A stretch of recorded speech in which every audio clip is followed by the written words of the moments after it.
Tu peux dire ce que tu avais à dire. Alors, quand j'ai préparé la louange 2 jours avant, parce que je réfléchis à la louange pour ça déjà bien avant, le Seigneur m'avait mis à cœur ce chant-là.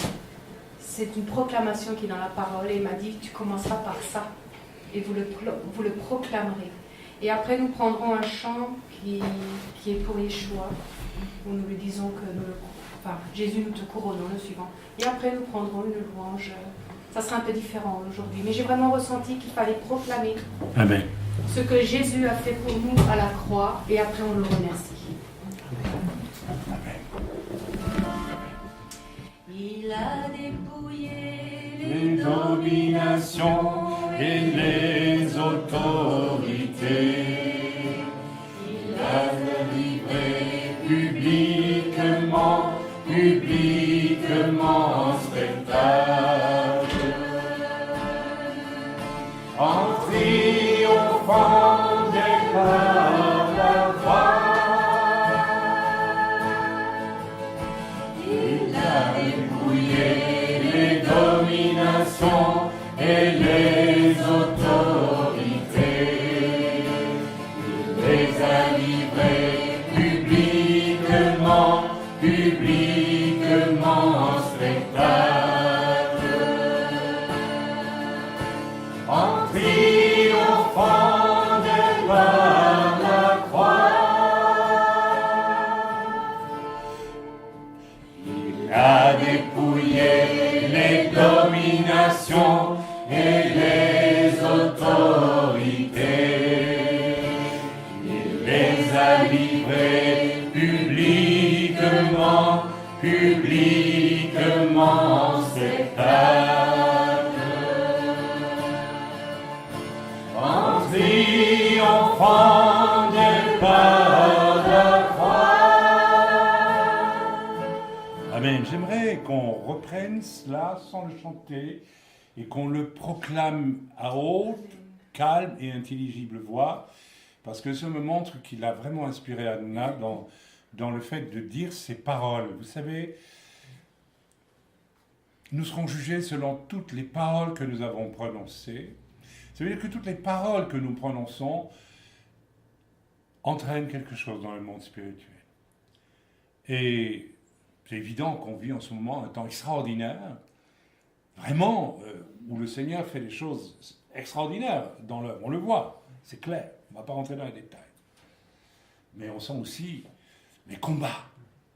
Alors, c'est vrai que j'ai le dos qui me fait horriblement mal, mais quand on me demande comment ça va, j'ai envie de dire ça va très bien. Que j'ai pas envie de confesser le négatif, d'accord ? Alors, quand l'œuvre avance, en général, le diable essaye de noyer un peu tout ça par du négatif, de manière à ce qu'on oublie les choses extraordinaires. Et moi, je ne veux pas oublier les choses merveilleuses que Dieu a faites depuis 3 mois, 4 mois maintenant. C'est extraordinaire. Je vous ai dit avec notre frère Tony, combien je bénis Dieu pour ce que ce frère...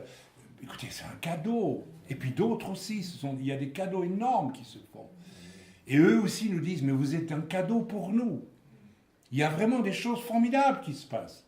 Nos frères et nos sœurs d'Alsace qui vont venir bientôt, ils étaient en larmes quand on est allé les visiter. On dit, mais on n'avait jamais imaginé que Dieu nous amènerait ici, loin de toute église, un secours comme celui-là. C'est formidable, c'est merveilleux, c'est extraordinaire, c'est bon.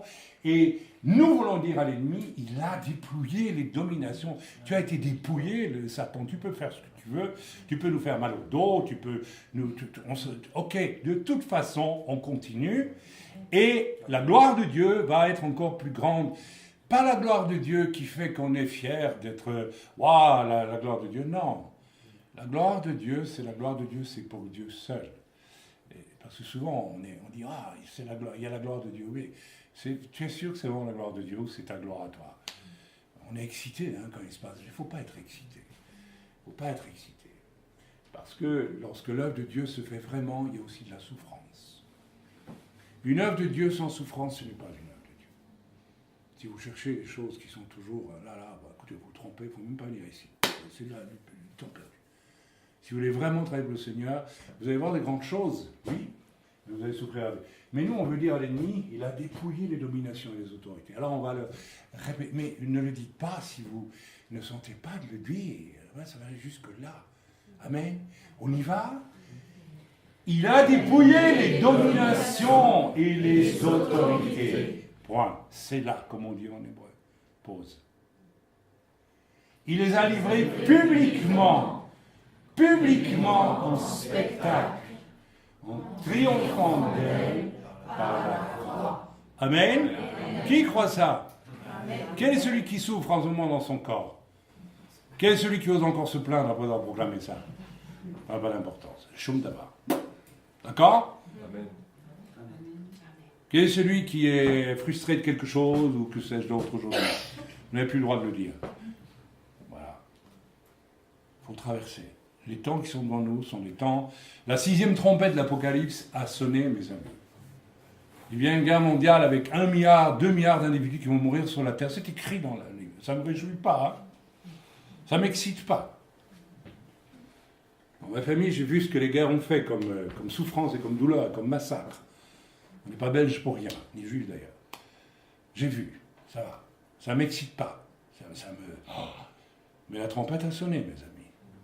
Vous lisez dans l'Apocalypse que les démons, les anges, les démons en fait, enfermés dans l'Euphrate, sont déliés. Et l'Euphrate part de la Turquie, traverse la Syrie. Ça vous dit quelque chose, la Syrie? L'Irak, vous dit quelque chose, l'Irak? Et va se jeter dans le Châtel arabe, là au fond. Tout a commencé là, en ce moment, depuis...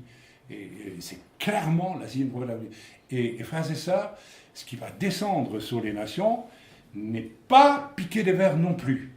Alors, si vous n'êtes pas prêt à aller jusqu'au bout, en disant ceci, quelles que soient les difficultés, les souffrances auxquelles vous allez peut-être être exposés, il est temps de vous réformer, dans le sens de...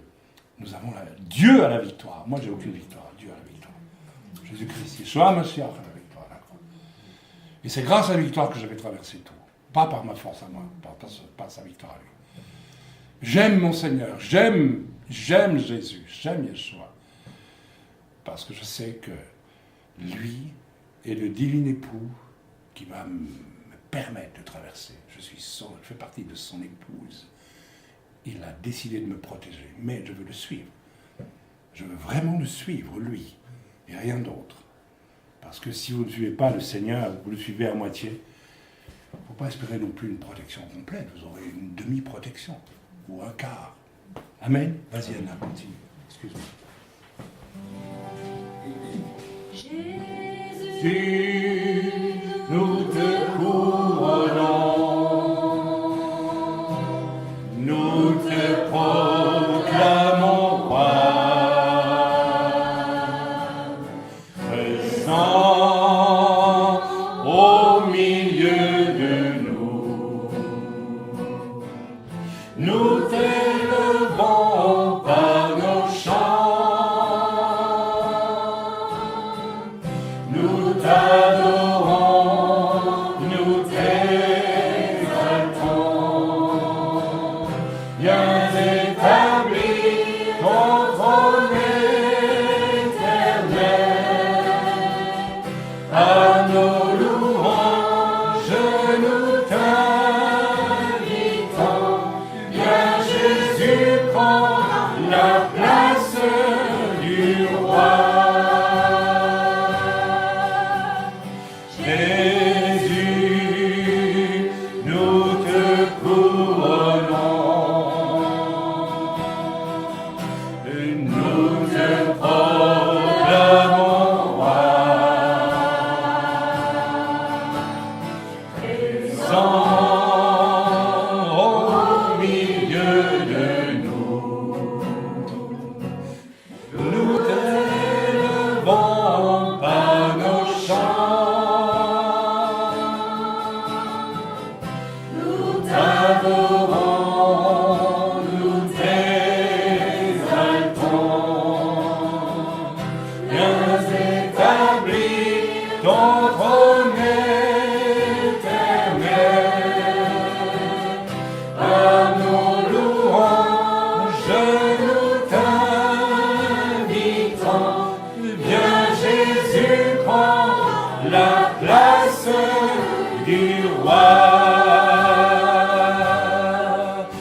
viens, Jésus prend la place du roi.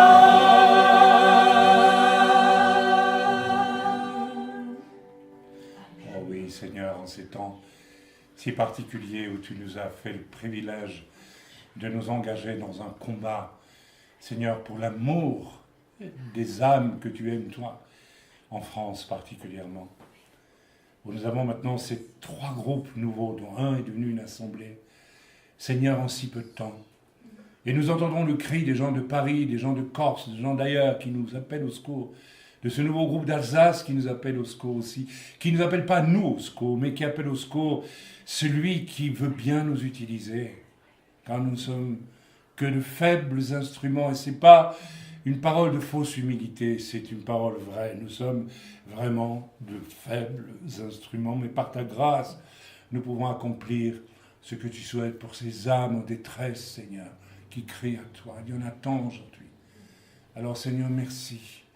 C'est le jour pour te dire oui, nous te couronnons. Nous te couronnons, Seigneur, sur cette œuvre, cette petite partie de l'œuvre à laquelle toi, tu nous appelles dans le corps. Seigneur, toi, tu sais ceux qui t'appartiennent et ceux qui ne t'appartiennent pas vraiment. Tu sais où est le blé, où est l'ivraie. Même parmi nous, Seigneur, qui sais-je, peut-être suis-je de l'ivraie sans même en rendre compte. Seigneur, nous voulons avoir cette modestie et nous te disons merci parce que si aujourd'hui tu as inspiré notre sœur Anna ce chant, c'est parce que nous sommes à la veille de choses tellement grandes, tellement importantes. Il est important que tu sois couronné sur toutes ces choses. Que ta volonté s'accomplisse, Père, en Yeshua Mashiach. Que ce soit pour la Suisse aussi, Seigneur, ce pays pour lequel nous avons une grande reconnaissance, car tu nous y as accueillis. Tu nous as permis d'établir, Seigneur, hors de France, une base pour toute l'œuvre. Et Seigneur, ce pays qui a une destinée d'accueil, et qui n'est pas exempt de pécheurs non plus, qui a besoin de ton secours. Seigneur, merci. Nous te couronnons, roi, sur la Suisse.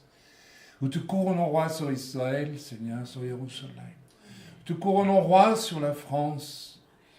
Nous te couronnons, roi, sur le Togo, Seigneur, où nos frères travaillent pour toi.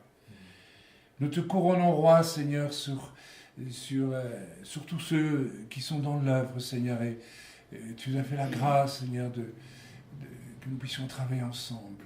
Nous te couronnons, roi, Seigneur, dans le bon nom de Yeshua. Amen. Merci, Seigneur. Merci, Seigneur. Amen.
Adonai,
ובשם אדוני אקרא,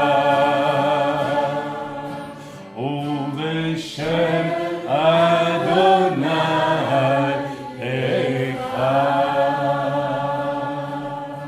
J'ai une vision, je viens d'avoir une vision très intéressante. J'ai vu une poitrine décorée de décorations, de médailles, vous savez. Et ça veut dire c'est en relation directe avec ce qui nous invite, c'est-à-dire que ferais-je pour l'éternel? Qu'est-ce qu'on peut faire pour Dieu? Rien du tout. Qu'est-ce que je veux faire de bon pour Dieu, moi? Un pauvre homme comme moi, je ne peux rien faire de bon. Si, je peux quand même faire une chose. C'est à laisser une petite porte ouverte, toute petite. Et il a dit que même un chameau ne pouvait pas passer par là.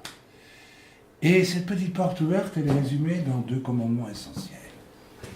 Tu aimeras le Seigneur, ton Dieu, de tout ton cœur, de toute ta force, de tout ton esprit. Ah, zut, alors il y a autre chose en plus. Et ton prochain comme toi-même. C'est-à-dire, tu le feras toujours passer avant toi. Je peux faire une chose pour Dieu, c'est mourir pour lui. Ça, je peux le faire. C'est ça que le Seigneur nous a demandé de faire. Alors, il y aura des décorations, il y aura des récompenses. Mais si je ne suis pas prêt à mourir pour Dieu, je ne vois rien du tout. Beaucoup d'œuvres qui ont été faites, pas par amour pour le Seigneur, mais pour d'autres raisons, ne passeront pas le cap au ciel. Beaucoup de choses. Le monde religieux est plein de ces œuvres-là. Et Dieu nous dit, aimez-moi. Si tu m'aimes, tu dois être prêt à mourir pour moi. Ça peut aller jusque-là. Alors, il y a des petites morts déjà. Hein, la petite mort, la toute petite mort. Prie un peu plus. Oh, j'ai envie de regarder Rintintin à la télévision. Elle est morte. Amen. Voilà, je voulais juste dire ça. Vous voyez, j'ai une vision, ça arrive de temps en temps. Hein. Amen. Ouais. Mais il y a des récompenses. Mais mes amis, j'aimerais tellement vous exhorter à faire attention parce que la 6e trompette a sonné. Non, c'est sérieux. Bibliquement, on peut le prouver. Il en reste une. Après, je vous ai dit, 2015, c'est probablement l'année où l'Antéchrist paraît. Hein. On y est là. S'il paraît, il reste 7 ans, puis c'est fini. Hein. C'est fini. Alors, si vous arrivez au ciel et que Dieu vous dit, t'as rien fait de bon, t'es sauvé, mais assieds-toi, puis c'est bien, peut-être on n'irait même pas. Vous savez, ceux qui vont être enlevés, quels sont ceux qui vont être enlevés? Ceux qui n'y croient pas une seconde, parce qu'ils ne s'en sentent pas dignes. Ça, c'est la première chose. Moi, je ne me sens pas digne d'être enlevé. Je vous assure, je ne me sens pas digne du tout. D'abord parce que je ne sais pas. Je préfère dire je ne sais pas si je vais être enlevé. Parce qu'après tout... Et ça me montrait, je vais en parler dans le message que j'ai donné tantôt, ceux qui vont être enlevés, ce sont ceux qui ont aimé Dieu. C'est tout. Et donc aimer son prochain. Parce que quand vous aimez Dieu, cet amour il devient comme une fournaise en vous, qui ne peut pas... qui est petite, qui est grande, mais qui est là, qui fait que lorsque vous voyez votre prochain, vous l'aimez aussi Dieu. Même s'il vous énerve, même s'il vous agace, même s'il est infernal, même s'il est mauvais, même s'il est méchant, même s'il vous tape dans la figure, même si tout ce que vous voulez, vous l'aimez. Vous l'aimez. Ça, ce sont les enfants de Dieu qui vont être enlevés. Les autres sont pas enlevés. Il nous reste... soit on croit l'enlèvement avant la tribu, les 7 ans, d'accord? Soit c'est à la fin. Il y en a qui disent que c'est au milieu. Moi, je m'en fiche, moi, que ça soit au début, à la fin, au milieu. Ce qui importe pour moi, c'est d'aimer Dieu dans ces temps, plus que ma propre vie. Parce que j'ai envie d'être avec Jésus, mais je ne m'en sens pas digne, vous savez. Mais je me dis que si je l'aime, puisqu'il m'a demandé de l'aimer, alors je pourrais quand même le voir en face. Parce que lui, il m'aime tellement qu'il m'a pardonné, il pardonnera encore. Mais s'il n'y a pas cet amour pour le Seigneur, il ne faut pas le jouer non plus, pas faire semblant. Amen. Voilà, c'était ma vision. Je l'ai dite. Vas-y.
Parfois, on peut louer Dieu pendant 2 heures.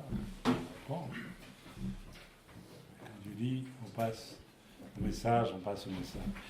Voilà, frères et sœurs, la semaine dernière, je devais prêcher à Jérusalem ce message et je n'ai pas eu la force de le faire. Et c'est la première fois en plus de 30 années, 31, 32 années de ministère. Quelqu'un peut venir me chercher un verre d'eau, s'il vous plaît? Ça me ferait plaisir. Vas-y, Arnaud, vas-y. Et parce que j'étais vraiment très, très fatigué. Et puis, c'est aussi une réalité qu'il faut accepter avec humilité. Le vieillissement, qui est une chose qui existe. Je ne veux pas me plaindre, mais c'est vrai que je vais avoir 67 ans et que tout doucement, je n'ai plus la force de faire autant qu'avant, de la même façon. Donc, ben voilà, pour la première fois, j'ai eu une espèce d'avertissement. Je crois que Dieu... Et puis, bon, je me disais, ok, qu'est-ce que je vais prêcher quand je vais arriver à Balex? Il me dit, mais tu vas prêcher le message, j'aurais dû prêcher à Jérusalem. Donc, ça veut dire que c'est un message qui est accessoire, secondaire. Non? Non. C'est lui qui me regarde. C'est un message important. Il est important et il tient en quelques mots, mais que je vais commenter pour vous. Parce que quand le Seigneur Yeshua parle en quelques mots, et il y a une gradation. Quand Dieu parle dans le silence, c'est fort, c'est très très fort. Quand Yeshua parle, Bien au-delà des mots, il y a beaucoup de choses. Il faut toujours faire attention. C'est pas... Yeshua n'a jamais été terre à terre. Et ça va très très loin quand il parle.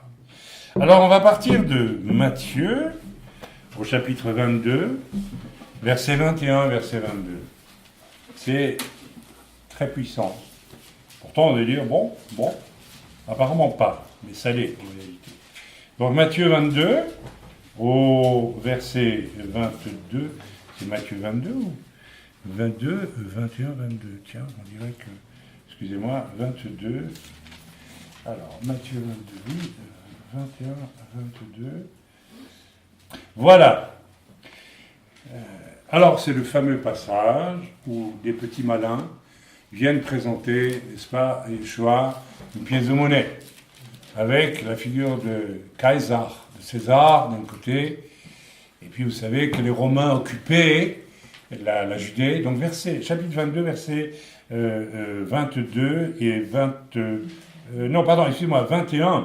21 et 22, excusez-moi, je me suis trompé. Au verset 21 et 22 du chapitre 22 de Matthieu. Et bien sûr, ils disent, on va essayer de tendre un piège à Jésus, c'est d'une médiocrité et d'une pauvreté, je dirais c'est presque vulgaire, idiot et mesquin et bas. Enfin, alors on va voir ce qu'il va répondre, parce que si il dit qu'il ne faut pas payer le tribut à César, alors on va aller le dire aux Romains, et les Romains vont venir le mettre en prison, parce que, voilà, on est contrôlé, dominé par les Romains. Alors Yeshua ne va pas dire, mais si, vous savez, Yeshua va le piège, parce que s'il dit, oui, il faut leur payer parce que c'est les occupants, et parce que ceci, et parce que cela, alors les Juifs vont dire, ah, alors tu es pour eux, oui, il y avait le piège là. Alors c'est toujours ce que j'admire chez Jésus, c'est la sagesse de Salomon qui est extraordinaire chez lui. Et il va répondre, n'est-ce pas, d'une façon édiptique, mais en même temps qui va, comment je dire, ramener quelque chose d'une grandeur et d'une force et d'une beauté inouïe. Donc, question mesquine, piège, et réponse pleine de sagesse, et aussi un enseignement qui en découle. Et Yeshua va répondre, alors d'abord il leur demanda, de qui porte l'effigie et l'inscription ? De César, lui répondirent-ils. Alors il leur dit, rendez donc à César ce qui est à César, et à Dieu ce qui est à Dieu.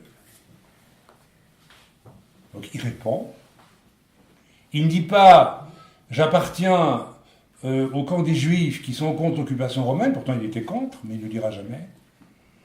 Mais je ne suis pas un collaborateur des Romains, mais j'ai dit, rendez à César ce qui appartient à César. C'est le mot appartient qui est important. Il ne prend pas position, mais il dit, ça appartient à César. Mais il ajoute, rendez aussi à Dieu ce qui est à Dieu, ce que vous ne faites pas, vous, qui essayez de me tendre un piège. Extraordinaire la réponse. Et la réponse, à nous paraît, ouais, ça va, ok, on a compris. Non, attendez, c'est très très fort. Au verset 22, il est dit, étonnés de ce qu'ils entendaient, ils le quittèrent et s'en allèrent. Ils ont été étonnés. Ils ont dit, mais comment il a fait pour ne pas tomber dans le piège ? Il n'a pas pris de position, il n'a pas pris parti, et il a dit quelque chose incroyablement fort, malgré tout. Parce que s'ils vont dire à César, il a répondu ça, ils ont dit, mais moi je suis content. Et s'ils vont dire aux Juifs, ça, il a dit ça, ils vont dire, mais oui, mais attendez, il a dit aussi, mais rendez à Dieu ce qui appartient à Dieu. Donc il est, sans être ni d'un camp contre l'autre, ni de l'autre contre l'un,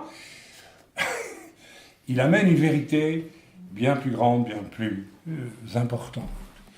Et frères et sœurs, j'aimerais que vous compreniez que la vie chrétienne, que l'on soit chrétien, juif messianique, consiste aussi à nous élever et à ne pas rester en permanence au niveau des choses, des fausses questions, des faux débats, qui sont finalement les œuvres de notre chair et qui n'ont rien à voir avec le désir de Dieu. Pourquoi telle dénomination ? Moi j'ai assisté à ça, je suis enfant de Dieu depuis 34 ans bientôt, 33 ou 34 ? 34, merci ma chérie. J'ai assisté à... Mais j'étais stupéfait chaque fois d'entendre telle dénomination dire « Oui, mais nous avons raison parce que... » et vous... Qu'est-ce qui se cache derrière ce besoin de dire « j'ai raison » ? Ben, rien d'autre que le désir de pouvoir, le désir de dominer les autres. Si tu es un enfant de Dieu, tu n'as jamais ce désir normalement. Tu n'as pas. Beaucoup de chrétiens sont au niveau du pouvoir. Il suffit de voir quand Dieu bénit particulièrement un frère ou une sœur. Moi, j'ai dû prier ces temps derniers. Vous savez pourquoi j'ai dû prier? Pour éviter que la jalousie ne naisse dans les cœurs. Ça va vite, hein. Ça vient. C'est normal? Non, c'est pas normal. J'ai assisté, j'ai une personne, dans notre œuvre, qui n'est pas ici, qui est là. Et elle peut l'entendre parce que je lui ai dit aussi, à la naissance de la jalousie. Donc Dieu, parce qu'une personne est humble, et pleine d'amour, et pleine de l'amour du Seigneur, alors Dieu l'utilise. Mais dans l'esprit de certains, Dieu l'élève. Non, Dieu ne l'élève pas, Dieu l'utilise. Il l'élève à l'horizontale, pour être utile. Mais les personnes pensent, il l'élève, parce qu'au fond de son cœur, la personne, elle veut être élevée. Rendez à César ce qui est à César, et rendez à Dieu ce qui revient à Dieu. D'accord? Alors, j'étais frappé par la majesté, ce qu'il y a de royal, de définitif, de noble dans cette injonction du Seigneur. Rendez à Dieu ce qui est à Dieu et remettez au diable, parce que c'est ça, ce qui est au diable. Remettez au monde ce qui appartient au monde. Laissez-le, rendez-le. Ça veut dire que lorsque mon appartement brûle ici à Balek, parce que mon fils a laissé une friteuse allumée et que toute la cuisine flambe et que tout est fichu dans l'appartement à cause de la cendre, et que dans mon cœur, oh surprise, je me dis « Oh, mais c'est formidable, ça fait du boulot en moins, de poussière à faire en moins, je m'en fous complètement. » Ça veut dire que ce que j'ai en propriété grâce par la grâce de Dieu n'est pas quelque chose qui est devenu une forteresse dans mon cœur. Je l'ai rendu à César depuis longtemps. Ok? Alors ça, vous le découvrez quand l'épreuve est là. Mais vous savez combien de croyants n'ont pas rendu à César ce qui appartient à César, même au niveau des finances. On y viendra. J'ai été frappé pour saisir la force, la hauteur de vue et absorber la radicalité de ces paroles de Jésus, de Yeshua. Il faut, je crois, quitter un peu le niveau de cette affaire de sous, d'argent. Ça, c'est juste le joker qu'on met pour ouvrir une réflexion. Amen. Car cela va bien au-delà. D'ailleurs, la preuve en est qu'au verset 22, il est écrit quoi? Étonnés de ce qu'ils entendaient, ils le quittèrent et s'en allèrent. Étonnés. Qu'est-ce qu'il a voulu dire, ce Yeshua là? Vraiment, avec lui, on n'en sort pas. Hein. On lui tend des pièges les plus bas possibles, il ne tombe pas dedans, mais en plus, il nous renvoie la balle avec une parole, une force, dont on devine bien qu'on aurait intérêt à y prendre attention. Alors, je vais vous donner des exemples, et vous allez me dire si, dans ces cas-là, on a vraiment rendu à César ce qui appartient à César, et à Dieu ce qui revient à Dieu. Je prends un exemple. Israël. Ça vous intéresse, Israël? Donc hier, j'ai entendu que, bizarrement, on n'intéressait pas certaines personnes. Israël, 1967. 2000 ans de prière des Juifs. 2000 ans de prière. Aspiration de tout le peuple d'Israël. Retrouver le Har Habayit, le mont du Temple. Le mont sur lequel le temple était construit. L'endroit où le prochain temple va être bientôt construit. L'endroit où le temple de Yeshua sera aussi reconstruit. Ce lieu est un lieu important aux yeux de Dieu. C'est pas les Juifs qui ont fabriqué un temple là, en choisissant un endroit, là on fera pas un camping, là on fera un temple. Parce qu'on a envie de ça. Non, c'est Dieu qui a désigné. C'est l'endroit où probablement Adam et Ève ont commis le péché et la chute a eu lieu. C'est l'endroit où Abraham a sacrifié son fils Yitzhak, a voulu sacrifier. C'est l'endroit où certainement, comment il s'appelle, excusez-moi je suis fatigué, enfin bref, où plusieurs choses fondamentales, et ce n'est pas loin de là que Yeshua a été crucifié pour la rédemption de l'humanité entière. Cet endroit est important. Après 2000 ans de prière, 1967, les parachutistes israéliens montent sur le mont du Temple. Et c'est une année extraordinaire, 67. 67, j'avais 19 ans. J'ai grandi dans une famille catholique. J'ignorais complètement que j'étais d'origine juive, sauf que j'étais un peu spécial, paraît-il, et que certains ne me supportaient pas à cause du fait que j'étais un peu spécial. J'ai compris depuis pourquoi j'étais spécial. J'étais tellement éloigné de l'idée que je pouvais être juif moi-même, parce que dans ma famille, pendant la guerre, ces grands catholiques ont caché un juif et ont sauvé la vie d'un juif. Alors, si vous trouvez des juifs, vous voulez trouver des juifs, allez gratter dans les grandes familles catholiques. Vous en trouverez pas mal. Souvent, ils sont là. Mais qu'est-ce qui m'est arrivé en 67 ? C'est une année, je dis ça non pas pour donner mon témoignage, mais parce que c'était une année tellement importante. Le Haraba a été repris par les soldats israéliens après 2000 ans de prière. Rendez à César ce qui appartient à César, et à Dieu ce qui appartient à Dieu. Si Dieu a donné le Haraba à Israël, il fallait vraiment qu'Israël le conserve. Parce que non seulement rendez à César ce qui est à César et à Dieu ce qui est à Dieu, mais ce que Dieu te donne, si tu ne le prends pas, c'est un crime. Il y a des gens qui sont appelés à servir Dieu et qui ne prennent pas, parce qu'ils ne veulent pas payer le prix pour servir Dieu. Comment tu vas te débrouiller quand tu vas apparaître devant Dieu ? Dieu dit, non, j'avais décidé avant même que tu sois conçu dans le sein de ta mère de te choisir pour me servir, et tu as refusé. Qu'est-ce que je vais faire avec toi ? Cette année était tellement importante que, jeune étudiant de 19 ans, en allumant la radio le matin, j'ai entendu le speaker dire « Le gouvernement belge autorise les juifs ». J'étais catholique. Après, j'ai découvert que j'étais d'origine juive. Très clair, ma mère dans un souffle, me l'a finalement avoué il y a 2-3 ans d'ici. Mais j'ai eu d'autres indices par après, les noms et tout. Bon, c'est clair. Mais j'ignorais.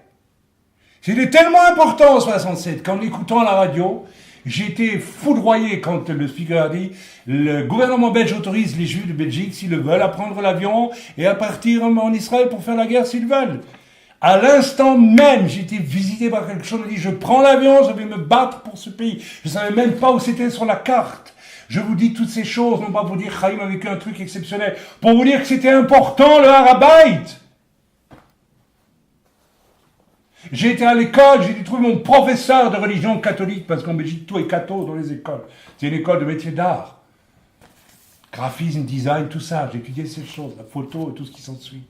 Je dis, monsieur, voici tous mes dessins, mes trucs.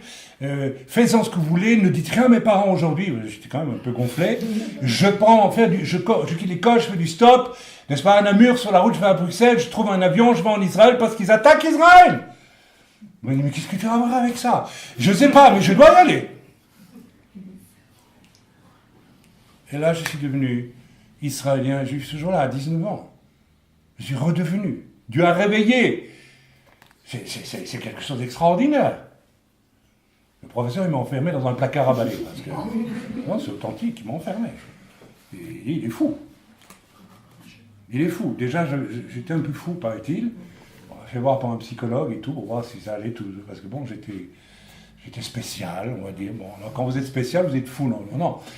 Quand vous êtes spécial, parfois, que Dieu vous parle. Vous savez que Dieu parle même aux païens. Il parle. Moi, Dieu m'a parlé avant ma conversion. Oh, c'est tellement clair, tellement évident. Mais en Israël, après quelques heures, non, je reviens sur le début, radicalisation à moi est quelque chose qui est de l'ordre rendez à César ce qui est à César. Moi, j'étais un païen, l'Esprit de Dieu m'a dit, tu dois aller te battre, et je serais allé, je vous assure. J'aurais été sur le champ de bataille. Avec ma foi de païen, je ne sais pas trop quoi, je l'aurais fait. Alors, d'emblée, avant d'avancer dans le message, quelle est la recette?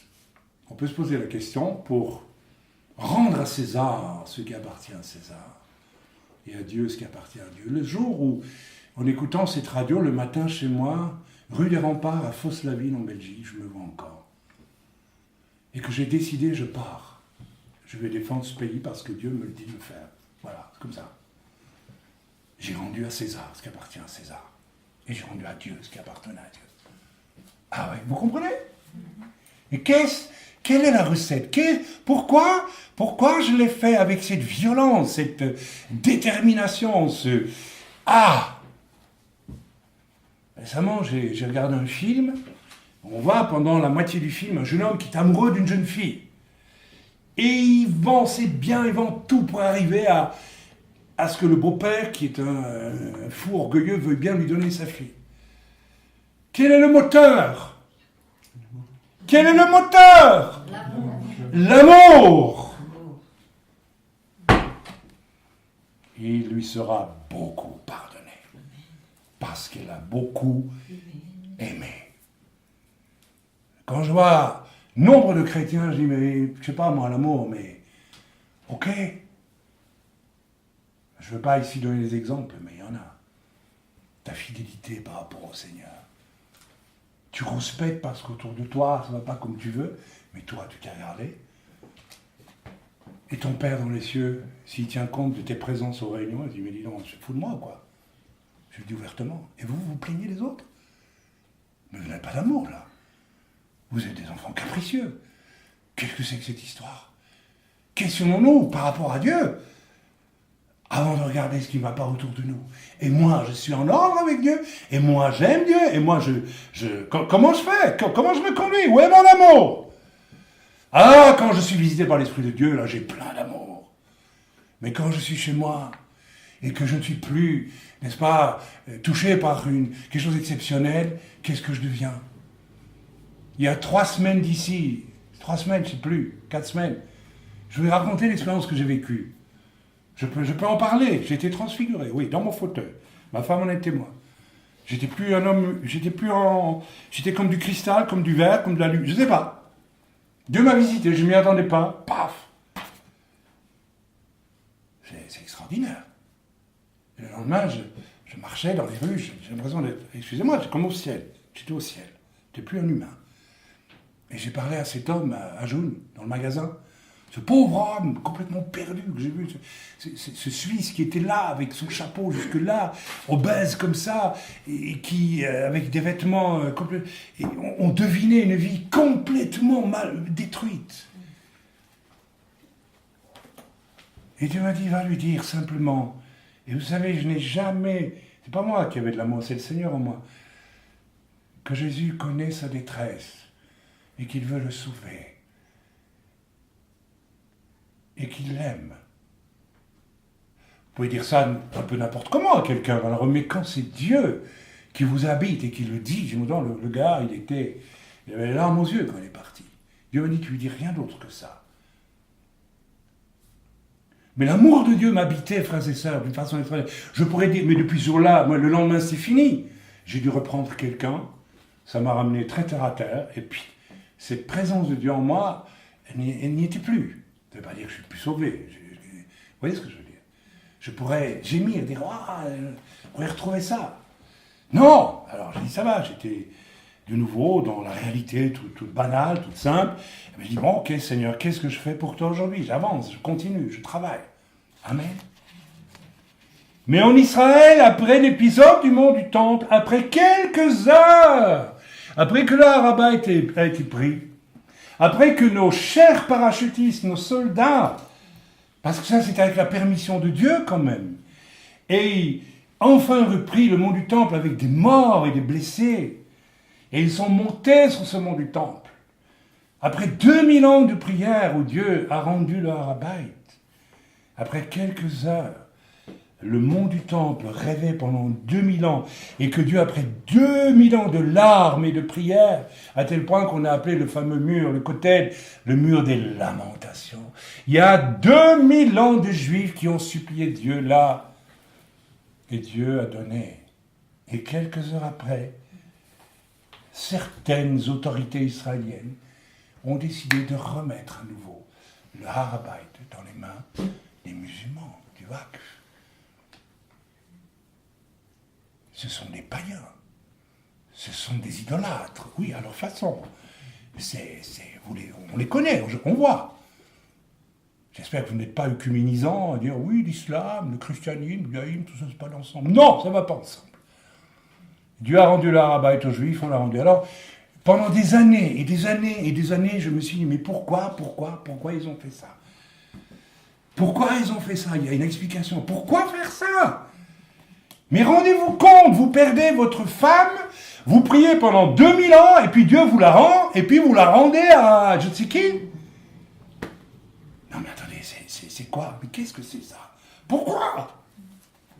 Et hélas, j'ai obtenu l'explication en écoutant la série de Baxter, que je vous recommande, s'il vous plaît, d'écouter en ce moment. Si vous ne l'écoutez pas, c'est votre problème. Mais c'est ce que j'ai connu de mieux dans l'immense paquet d'enseignements assez farfelus souvent sur l'Apocalypse. C'est l'enseignement le plus juste, le plus... Et chaque fois que j'écoute ce bonhomme, Dieu me dit, j'ai mandaté cet homme-là pour décrypter le message de l'Apocalypse. Vous n'êtes pas obligé de me croire. Et voilà, je ne vais pas en dire plus, mais il a donné l'explication. Et vous l'avez entendu peut-être. C'est qu'il y avait en Israël, à l'époque, des gouvernements successifs depuis Ben Gurion et tous les autres qui ont suivi. Lévi Eshkol, je pense, il a été un des deuxièmes, des trois, je ne sais plus, enfin bref. Mais qui étaient ces gens-là? C'était des gens qui provenaient de la diaspora juive de Russie, qui étaient athées pour la plupart. Oui. Qui étaient non-croyants, qui tiraient une certaine fierté de ça, et qui sont venus en Eretz Israël, avant l'indépendance déjà, dans le but de construire, il faut savoir ça, que la gauche israélienne, elle a une vision qui n'a rien à voir avec la Bible. Ils ne veulent pas de la Bible, ils ne veulent pas de la Torah. Et alors, quelle était la philosophie, la vision de ces juifs de gauche qui ont fondé l'État d'Israël, avec la permission de Dieu, Dieu récupère tout de toute façon. C'est de Dieu, la fondation de l'État d'Israël. Mais c'était des Juifs qui avaient la vision de fabriquer un homme nouveau, selon une philosophie humaine gauchiste. D'accord? Je ne vais pas rentrer dans les détails. Vous avez assez de culture pour savoir. Ils venaient d'un monde communiste, socialiste, marxiste, avec l'homme nouveau, l'homme soviétique, l'homme nouveau, soviético, vous voyez ce que je veux dire, le marteau, la faucille, égalité pour tout le monde, etc. Enfin, et pas Dieu surtout, d'accord? Alors, lorsque le Harabait a été pris, après que 2000 ans de Juifs aient prié, alors qu'au fond de leur cœur, la majorité des Juifs savent très bien que cet endroit est très important, et divinement important, ils ont empêché le rabbin Goren, qui était l'aumônier général de l'armée israélienne, de monter sur le temple, parce que lui, il a dit, on amène les bulldozers, on rase tout. À l'époque, le monde arabe était complètement écrabouillé devant le succès d'Israël dans la guerre de 67, et on aurait rasé ces mosquées, c'était pas de problème. Personne n'aurait bougé. Et il y a un général sur place qui a dit à Goren, je t'interdis d'amener les bulldozers. Et Goren a insisté, il a dit, mais regarde, ça fait 2000 ans qu'on prie, Dieu nous donne le Harabait et on ne peut pas le prendre. Non, si tu continues, je te mets en prison militaire. Le rabbin Goren, c'est le grand rabbin de l'armée israélienne, c'était un officier de très haut rang aussi, en tant que rabbin, qu'aumônier. Mais l'idée était la suivante, Si on permet maintenant à notre peuple de reconstruire le temple, ça veut dire que ce symbole de la présence de Dieu pour Israël est tellement fort que nous, qui sommes laïcs, qui ne voulons pas d'un Israël dirigé par les rabbins ou par Dieu tout simplement, on est obligé de disparaître. Vous comprenez ? Quand j'ai compris ça, je n'ai jamais osé imaginer une chose pareille. Quand j'ai compris que nos dirigeants israéliens de 67 ont vendu le Har-Bait pour lequel 2000 ans de prières sont montés, uniquement parce que ça allait les remettre en question dans leur vision philosophique des choses et leur pouvoir. C'est ça la vérité, le pouvoir. Et malgré ça, Dieu fait grâce à Israël. Mais il y a les conséquences. Et jusqu'à aujourd'hui, ça coûte très cher. Alors je ne voudrais pas être dans la peau de ceux qui, pour un peu de pouvoir, ont vendu, ont refusé la main tendue de Dieu au prix du sang de combien de victimes, depuis, y compris arabes d'ailleurs. Ça vous fait réfléchir. Rendez à Dieu ce qui appartient à Dieu. Rendez à César ce qui appartient à César. Si Dieu vous interpelle aujourd'hui et que vous refusez de vous laisser interpeller, sachez que vous envoyez les choses de Dieu dans le camp du diable. Vous les bradez et vous le paierez très cher. Il est temps que le peuple de Dieu comprenne.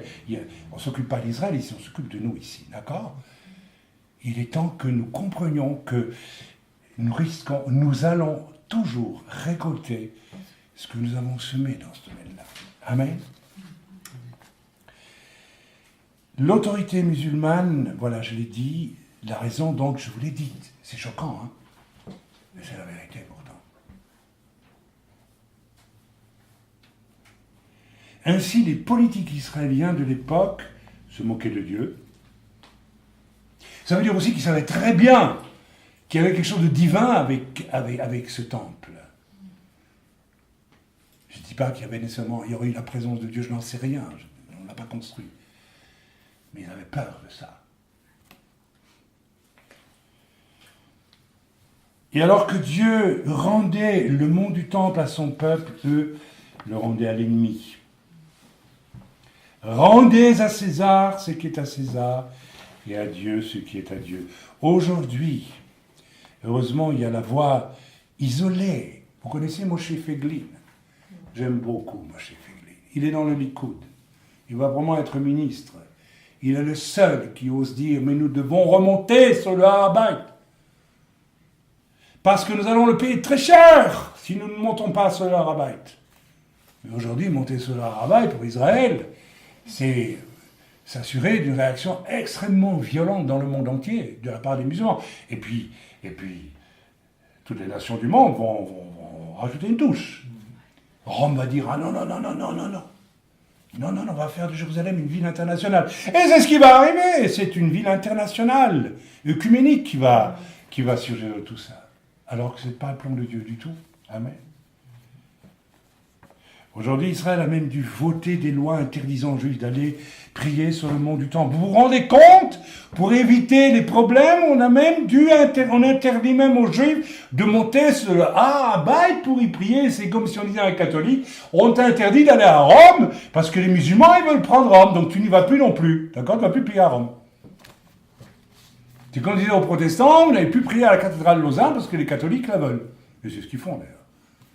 Et vous n'y allez plus parce qu'on va avoir des problèmes avec les cathos. C'est exactement le même esprit en Europe. Non, on va mettre plus de porc dans les cantines. Moi, je ne mange pas de porc, mais bon. Plus de porc dans les cantines parce qu'on va... Non, on ne fait plus de crèche avec Jésus à Noël parce qu'on va offenser les musulmans. Mais faites une crèche alors, bon sang, vous êtes chez vous ou quoi ? Qu'est-ce que c'est que ce monde ? Vous voyez, le mensonge partout. La manipulation. Rendez à César ce qui est à César et rendez à Dieu ce qui est à Dieu. Les Européens sont en train de se faire manger par l'islam parce qu'il y a longtemps qu'ils n'ont plus rien rendu à Dieu comme ils auraient dû rendre à Dieu. L'Europe n'est plus chrétienne. Elle est tout ce que vous voulez, elle ne l'est plus. Vous avez de la chance d'être ici, dans ce pays qui a l'avantage extraordinaire C'est un pays qui a été construit au nom du Dieu Tout-Puissant. Et qui n'a pas encore retiré cette devise. Que Dieu soit béni, soit loué. Vous vivez ici sur l'héritage de vos ancêtres qui ont rendu à Dieu ce qui était à Dieu. Et à César ce qui est à César. Et j'ai un immense respect pour cela. C'est peut-être le seul pays d'Europe. Alors je ne suis pas ici en Suisse pour profiter. Non, non. Je bénis Dieu parce qu'il y a encore quelque chose. Pourtant, les Suisses diront tous, il y en a parmi nous, que c'était plus comme avant quand même. Que c'était quand même autrement avant. Mais il reste quelque chose. Ça finira peut-être malheureusement par disparaître complètement, je ne le souhaite pas. Rendez à Dieu ce qui est à Dieu. Et à César ce qui est à César. Nous payons toujours. Aujourd'hui, le mont du Temple, c'est quoi? C'est une place forte de démons, anti-juifs. Il n'y a pas plus antisémite que le mont du Temple aujourd'hui. Vous voyez? On le paye. Comment on fait maintenant pour remonter sur le mont du Temple? On a le droit normalement. Il y a une espèce de mosquée là à la place du temple. On devrait la raser. Ils ont leur lieu de prière à la Mecque, à Jeddah, tout ça. Les catholiques, ils ont le Vatican. Les protestants, je ne sais pas, peut-être en Angleterre ou ici ou en Allemagne, ils ont leur... Mais les protestants n'ont pas de haut lieu à eux, c'est bien. Le haut lieu, c'est la Bible. Normalement, c'est la Bible. On a au moins ça. On a au moins ça de bien. Frères et sœurs, aujourd'hui, au cœur de Jérusalem, au cœur, là où Dieu voulait reconstruire le temple, eh bien, nous avons de la haine anti-juive à l'état pur. C'est même pas la petite haine, c'est la haine à l'état pur. Et cette haine mobilise la haine du monde entier contre Israël. C'est payer très cher une désobéissance, vous ne trouvez pas? Et on va encore le payer très cher. Et c'est nos fils qui font les guerres à l'armée, les miens, 4. Dieu les garde, mais on va payer cher tout ça, très très cher. Rendez à Dieu ce qui est à Dieu, obéissant s'il vous plaît, soyons rapides, clairs, immédiats, radicaux dans nos choix.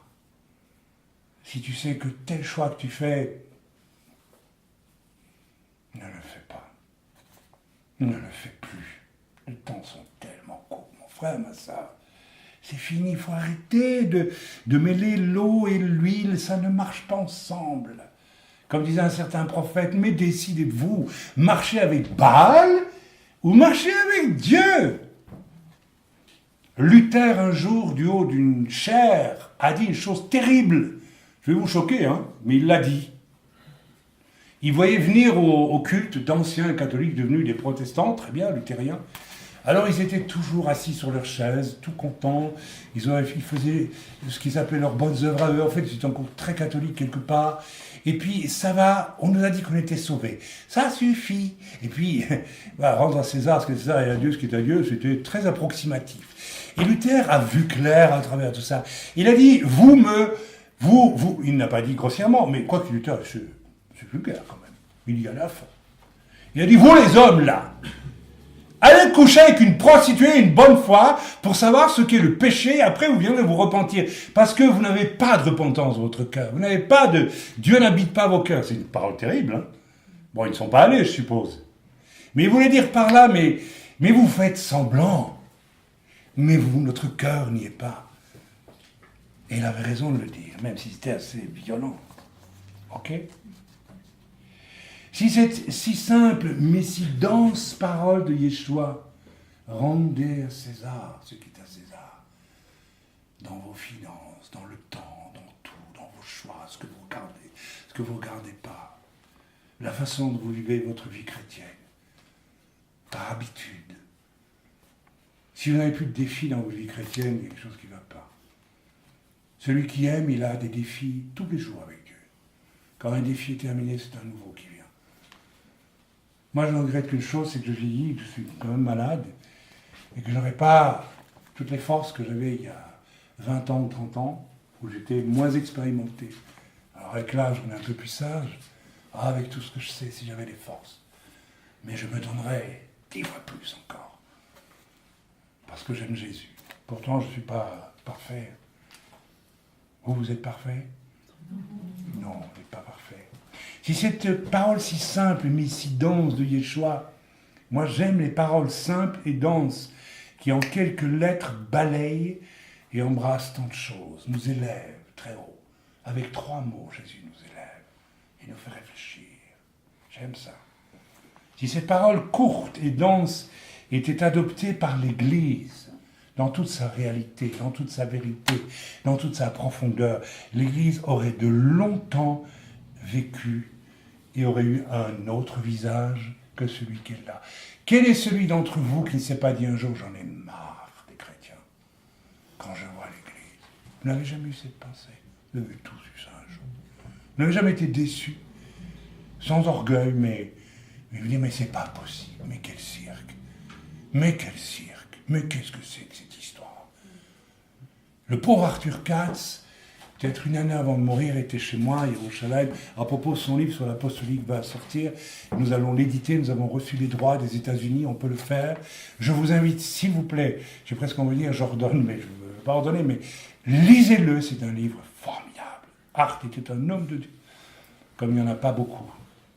Et une année avant de mourir, il était chez nous à José, il m'a dit, Mechaï, c'est quelle drôle d'histoire, nos églises évangéliques. Quand je fais le bilan de tout ce que j'ai vu, je me dis, c'est quand même une drôle d'histoire. Il voulait dire par là, est-ce que c'est vraiment l'église finalement? Parce que c'est tellement bourré de... Rendez à César ce qui était à César, clarifier les choses, nettoyer tant que c'est possible. Je vous ai parlé du mont du temple, mais je pourrais vous parler des territoires. Des territoires. Moi, quand j'ai fait l'Aliyah,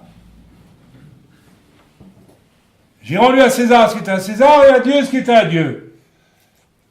C'est la partie contestée d'un pays qui appartient à Israël, pas parce que nous sommes orgueilleux, nous voulons le pays, parce que Dieu nous l'a donné.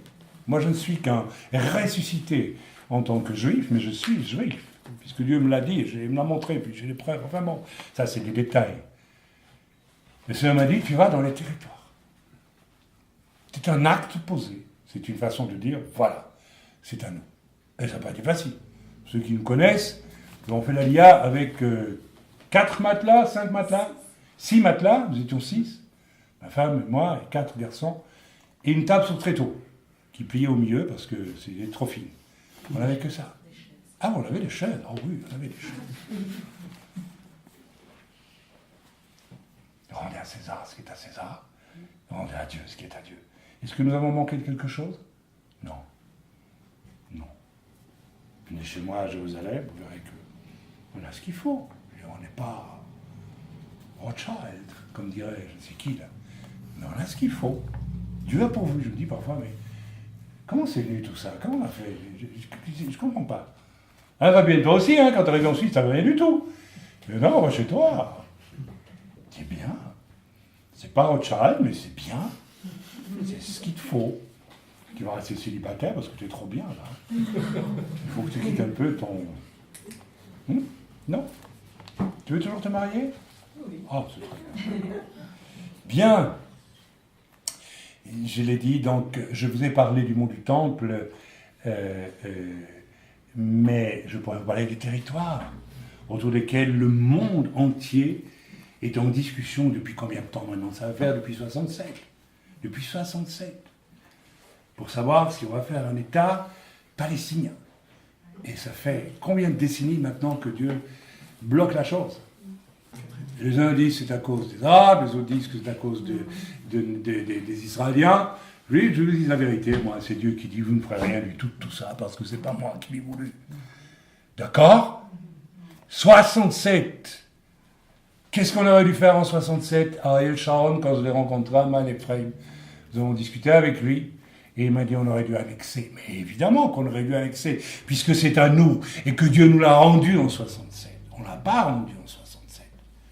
Encore pour d'obscures raisons politiciennes.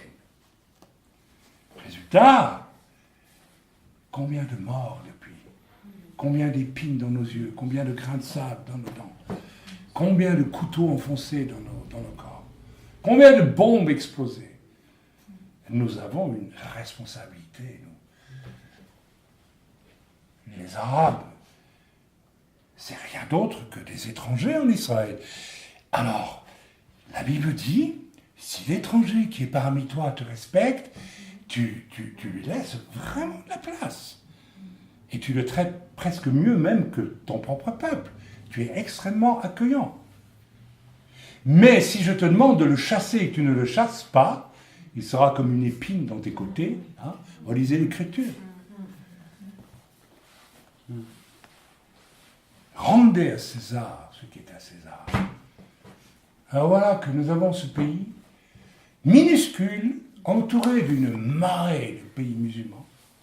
Il y a déjà je ne sais pas combien de millions de kilomètres d'hectares autour de nous. Et nous devrions encore rendre le cœur même d'Israël, parce que les territoires, c'est le cœur d'Israël. Si vous avez visité Israël, vous allez voir, c'est bibliquement, c'est le centre, c'est le cœur, c'est la partie la plus juive de tout Israël. Et si on le rend, il y a un endroit où la distance maximale entre la frontière, la fameuse soi-disant ligne verte, et puis la Méditerranée est de 18 km. Vous défendez comment un pays qui a 18 km de large? Mais nous avons commis une faute.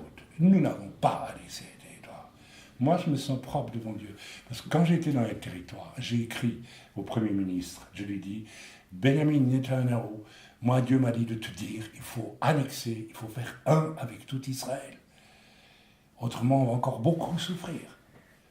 Et quand j'étais dans les territoires, je l'ai dit à tout le monde, il ne faut pas rendre les territoires. C'est chez nous, c'est dans la Bible, ou alors on ne croit plus dans la Bible. Alors on ne croit plus dans la Bible, ça va. Mais si on croit dans la parole de Dieu, on applique la parole de Dieu. Amen. C'est un non-sens absolu, car ces territoires sont le cœur de l'Israël biblique. Et si Dieu a permis en 67 pour nous de les récupérer, c'était pour nous les reprendre après. C'était pour qu'on les accepte. Et on aurait annexé à ce moment-là, tout le monde était soulagé. Le monde entier aurait été soulagé. Les Jordaniens, secrètement, ce qu'ils espèrent, c'est qu'on annexe les territoires. Parce que si un jour, on donnait cette partie-là d'Israël à un État palestinien, le lendemain, il demande d'être attaché à la Jordanie. Ça veut dire que le roi de Jordanie, qui n'est pas palestinien, mais qui est bédouin, c'est différent, se retrouvait avec, je ne sais pas combien ils sont, 2 millions dans les territoires, de Palestiniens, qui ont déjà essayé une fois de prendre le pouvoir en Jordanie et de liquider le roi de Jordanie. Le roi de Jordanie ne veut pas avoir ces guerriers-là annexés à son... Il n'en veut pas. Personne n'en veut. Et secrètement, il rêve que d'une chose. Les Arabes eux-mêmes rêvent qu'Israël, ils ne diront pas que c'est bien. Ils vont dire, ah non, ils feront une protestation de principe. Mais au fond d'eux-mêmes, oh, ça suffit, quoi. Rendez à Israël et puis c'est tout. En plus, le Coran le dit. Le Coran lui-même dit, cette terre appartient aux Juifs, donc donnez-la aux Juifs. Nous avons refusé le cadeau de Dieu. Nous n'avons pas rendu à Dieu ce qui était à Dieu. Et nous n'avons pas rendu à César ce qui appartient à César. Pour toutes sortes de raisons politiciennes. Et j'ajouterai ce que Dieu vous donne. Je l'ai déjà dit. Gardez-le. Transposons un tout petit peu. Il est écrit dans la parole de Dieu que la foi est une ferme assurance des choses qu'on espère, une démonstration de celles qu'on ne voit pas. Qu'est-ce que ça veut dire? Ça veut dire que tu es obligé d'avoir la foi. Dieu a dit qu'il t'a donné la foi. Rendez à Dieu ce qui appartient à Dieu, donc utilise ta foi. Pourquoi tant de chrétiens aujourd'hui n'ont aucune foi? Ils ont foi dans ce qu'ils voient. Ils bricolent n'importe quoi pour trouver des solutions, mais ils n'ont pas foi en Dieu. Rendez à César ce qui est à César et à Dieu ce qui est à Dieu. Dans le domaine de vos finances, si vous n'arrêtez pas de fonctionner dans le monde de César, dans le monde de Satan, où vous vivez dans l'angoisse, dans l'inquiétude du lendemain, et comment je vais faire, et nananani, et ceci et cela, vous ne pouvez pas utiliser votre foi et vous rendre dépendant de Dieu. Moi, quand il y a un besoin qui se crée dans l'œuvre ou même ailleurs, autour de moi, la première chose que je ne fais pas, c'est d'aller voir mes comptes. Est-ce que je peux donner quelque chose? Parce que si vous regardez les comptes, vous ne pourrez jamais rien donner. Mais non, vous aurez toujours de bonnes raisons de dire, ouais, mais et puis mettez un peu d'argent de côté pour ta sécurité, pour tes vieux jours. Ah, j'ai mis que, je sais pas, 500 francs ce mois-ci de côté. J'avais comme objectif 1000 francs. Et un frère qui a besoin de 500 balles, autrement il va en prison. Ah, l'huissier est là et tout. Ah, d'après mes comptes, non. Mais si on a un peu de cœur, on a aussi là. Pourquoi vous n'avez pas la foi? Vous n'avez pas d'amour. Si vous aimiez Dieu, vous avez la foi. Celui qui aime Dieu a la foi. Pourquoi j'ai pas la foi? Vous avez remarqué, il y a 20 ans, je servais déjà le Seigneur, je faisais des réunions, il y avait miracle sur miracle, des vrais miracles. Des gens qui grandissaient comme ça, j'ai vu ça en Italie. Des gens qui recevaient un nouveau cœur sur place. Un bonhomme qui n'avait plus de glande salivaire, sur place, depuis des années, sur place, paf, une glande salivaire. Les femmes étaient stériles, on priait, elles avaient des enfants. Les cancers étaient guéris sur place. À la chaîne. J'ai vu ça à la chaîne. Et tant d'autres choses. On faisait des réunions, il y avait des miracles, il y avait des guérisons, on ne prêchait même pas. Cancer, béguinica, pas, et c'était vrai en plus. Les gens faisaient la file, on avait guérison, miracle, et puis parole de connaissance, et puis prophétie, et puis la personne retournait. Revenez, revenez, j'ai une parole pour votre belle-mère. Alors votre belle-mère, vous lui direz de la part du Seigneur que c'est fini, ses soucis financiers, parce qu'elle s'est repentie, Dieu va la bénir cette semaine. Crac, et c'était fait. Paf, on vivait comme ça. Les 9 dons spirituels valsaient, mes amis, parce qu'il y avait la foi. Et puis soudain est venu quoi? Toute cette horreur de Toronto et tout ce qui s'ensuit, tout ce faux Saint-Esprit. Et les gens ont voulu... Vous savez, c'est tellement subtil, les pièges du diable. Rigole un bon coup, laisse-toi aller. Fais côte-côte Kodak, fais la poupoule, fais le chien. C'est rigolo quand même. Dieu est bon, Dieu est gentil, Dieu. Et les chrétiens vont se dire, petit papa au ciel. Moi, j'ai honte quand j'entends ça. C'est pas le Père Noël, vous savez, Dieu. Ah bah, le Shamarim, mon Père dans les cieux, c'est quand même autre chose. Un petit papa, Coca-Cola, chipsounet. C'est rigolo d'être chrétien. On s'amuse. Vous savez ce qui s'est passé? Pendant tout ce temps-là, le diable a détruit, a rongé comme un acide la foi des gens. Et aujourd'hui, les gens ne pratiquent plus aucun don spirituel. La plupart du temps, c'est très faible par rapport à ce que c'était il y a 20 ans. Moi-même, je suis frustré, je prie pour les gens. Ils sont là, tout, ils attendent. Ils n'ont pas la foi. Et ils ne sont pas guéris. Parce qu'ils ne savent même pas ce que c'est d'avoir la foi. C'est mécanique. On demande la prière comme on prend une aspirine. Ça va peut-être marcher. Allez, prière. Demandez au frère qui prie pour moi. Mais vous ne serez jamais guéri. Vous ne serez jamais guéri. Amen. Rendons à Dieu un culte raisonnable en maintenant notre foi envers et contre tout au bon niveau. Il faut vous battre, mes amis, pour que les dons de l'esprit, à condition que ce ne soient pas des choses qui sont mal gérées, mais les vrais dons de l'esprit. Aujourd'hui, les gens ont toutes sortes de choses, mais les vrais dons de l'esprit. Où est ton parler en langue? Où est ta prophétie traduite? Où sont les dons de guérison? Où sont tes dons de miracle? Où sont tes dons de foi? Où est ta parole de connaissance? Où est ta parole de sagesse? Où est ton discernement des esprits? Oh, pas des trucs... ça, des j'en ai vu beaucoup. Mais les vrais dons spirituels en action, c'est ça qu'il faut. Je vais voir. Alors là, je commence à vous prendre les gens au sérieux. Quand je vois les vrais dons spirituels manifestés. Heureusement, chez nous, on prie pour les malades et il y a les guérisons. Gloire à Dieu, c'est bien. Mais ça fait un don spirituel. Il y en a d'autres. Amen. Le retour en France, avec toutes les attaques, les souffrances, mais c'est quoi pour nous? J'ai quitté la France sur une dépression nerveuse. J'ai tenu le coup 15 ans en France. Alors que la moyenne des missionnaires étrangers qui viennent en France, c'est 2 ans, 3 ans. Après, ils quittent avec une dépression nerveuse. Mais il y a quelque chose de mystérieux dans tout ça. Alors, je suis venu en Suisse il y a déjà pas mal d'années. Et Dieu m'a dit, tu installes la base de la France suisse. Parce que tu ne peux plus tenir en France. Tu vas mourir. C'est tout. Là, j'ai failli mourir. Bien. Mauvais souvenir, la France. Pas agréable du tout. Pas facile du tout, la France. Bien, je ne veux pas donner les détails, mais quand même, c'était rude. Hein. C'était pas beaucoup de traîtrise, beaucoup de lâcheté, beaucoup d'hypocrisie, beaucoup d'orgueil, de vanité. Bien. Beaucoup de trahison, de mensonges. Ouais. Ça vous tue un homme, ça. Si vous ne fonctionnez pas dans la magouille. Pour vivre avec les magouilleurs, il faut être magouilleur. Autrement, tu meurs, quoi. Ouais, il te tue. Un petit feu, mais il te tue. Bien. Alors voilà qu'en 2000, le Seigneur me dit, c'est l'année où j'ai quitté la France, 2000.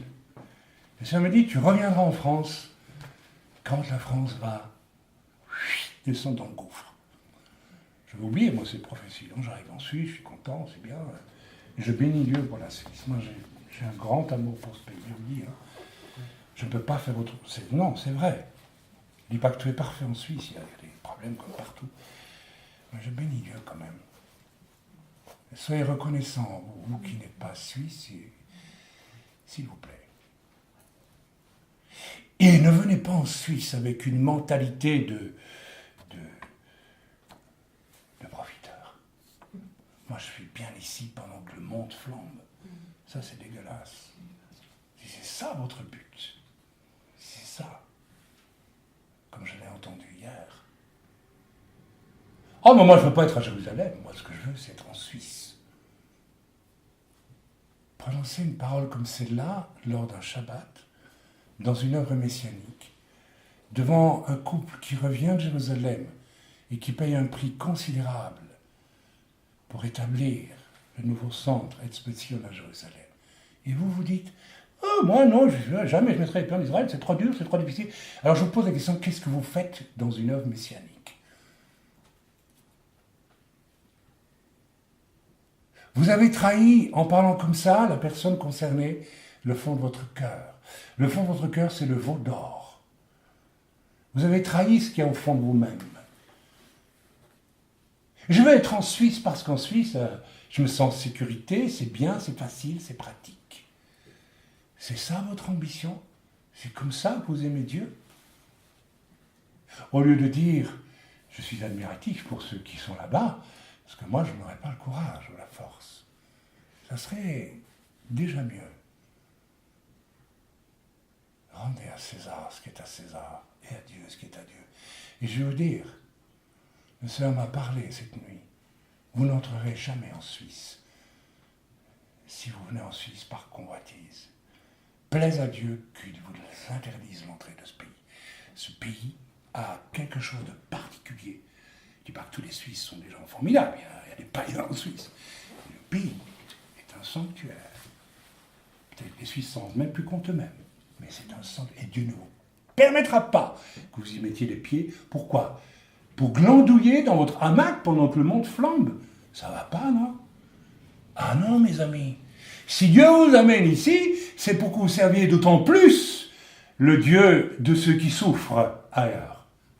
D'ailleurs, c'est la mission de la Suisse depuis des décennies, des siècles. Accueillir celui qui souffre pour l'aider, le soulager. Et pas venir ici pour se vautrer dans la facilité. Les Suisses ne diront pas le contraire, non? C'est votre vocation. Vous savez très bien, c'est ça l'histoire des Suisses. C'est un pays spécial, la Suisse. Il faut respecter ça. Amen. Le cœur circoncis. À la nouvelle naissance, normalement, vous devez vivre une circoncision du cœur. Selon mon souvenir, moi en tout cas, je ne veux pas me mettre en avant, mais j'imaginais moi que c'était l'expérience de tout le monde. Quand on venait au Seigneur, mon cœur qui était surtout tourné vers lui avant de connaître le Seigneur, et plus je m'occupais de moi, et je m'occupais beaucoup de moi, plus je m'enfonçais dans l'échec. Mais le jour où j'ai été sauvé, mon cœur s'est tourné vers Dieu et vers autrui, sous l'emprise du Saint-Esprit. Jamais je n'aurais prononcé cette parole que j'ai entendue hier. Et je pense que la personne n'a même pas réalisé ce qu'elle dit. Comment osez-vous dire? Je vous pose la question. Vous ne voulez pas venir en Israël? Très bien. Bien. Je vous signale que quand le Seigneur va enlever l'Église, à mon avis, plutôt à la fin des 7 ans qu'avant, mais qu'importe. On voit que lors de la grande guerre de Har-Megiddo, vous savez où c'est Har-Megiddo en Israël? Quand ces armées vont descendre sur Yerushalayim, les armées du monde entier, pour venir attaquer Jérusalem, il nous est dit que, là, c'est pas le Père Noël qui revient, hein. C'est pas Batman non plus, je sais pas si tu sais. C'est qui revient? Dans les nuées. C'est Yeshua. Et il revient avec qui? Avec ceux qui auront été enlevés. Il revient où? En Suisse. Pour s'installer à Genève, dans un beau palace? À Yerushalayim, pour combattre les armées du monde entier, l'esprit de Jésus, pour combattre des gens qui seront là avec des armes pour essayer de tuer Jésus. Ils seront démonisés jusque-là, et le diable dira, il faut tuer ce Jésus qui revient. Alors on ne peut pas le tuer, c'est impossible. Il est glorifié en plus. Alors je vous pose une question, vous ne voulez pas aller en Israël aujourd'hui? Très bien. Eh bien alors vous ne serez pas enlevés, puisque normalement vous faites partie de ceux qui reviennent avec le Seigneur. Pourquoi seriez-vous dans l'équipe qui revient à Jérusalem? Alors si Dieu ne vous a pas dit venir en Israël, c'est très bien, mais ne méprisez pas ça. Ne parlez pas comme ça. Vous cherchez juste votre petite tranquillité aujourd'hui? Donc, il n'y a pas raison que Dieu vous enlève pour revenir avec Jésus sur Jérusalem.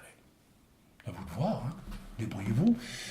Vous ferez peut-être une bonne fondue ce jour-là en Suisse, si la Suisse existe toujours à ce moment-là, parce que vous savez, la Suisse, c'est un sanctuaire, il y a quelque chose de Dieu dans ce pays, ça c'est clair. Mais ça va aller mal aussi pour ce pays. Vous ne croyez pas que ce pays va échapper à l'Antéchrist? Non, c'est pas écrit. Ça va devenir très difficile aussi à un moment donné. Enfin, vous pouvez toujours faire votre petite fondue tranquille, vous verrez si vous en sortez, hein, pour traverser les 7 ans de l'Antéchrist. Si ça vous intéresse, ça vous amuse, allez-y.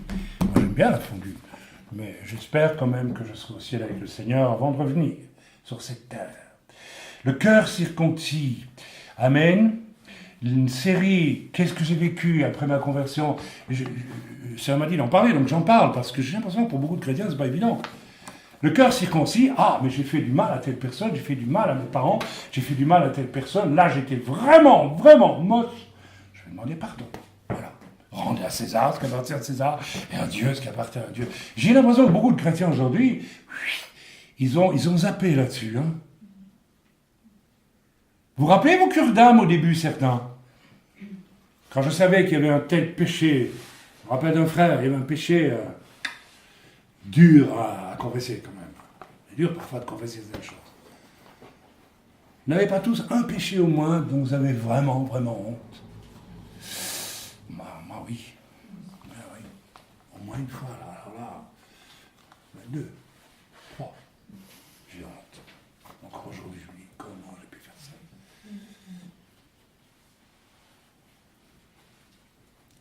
Rendez à César ce qui est à César.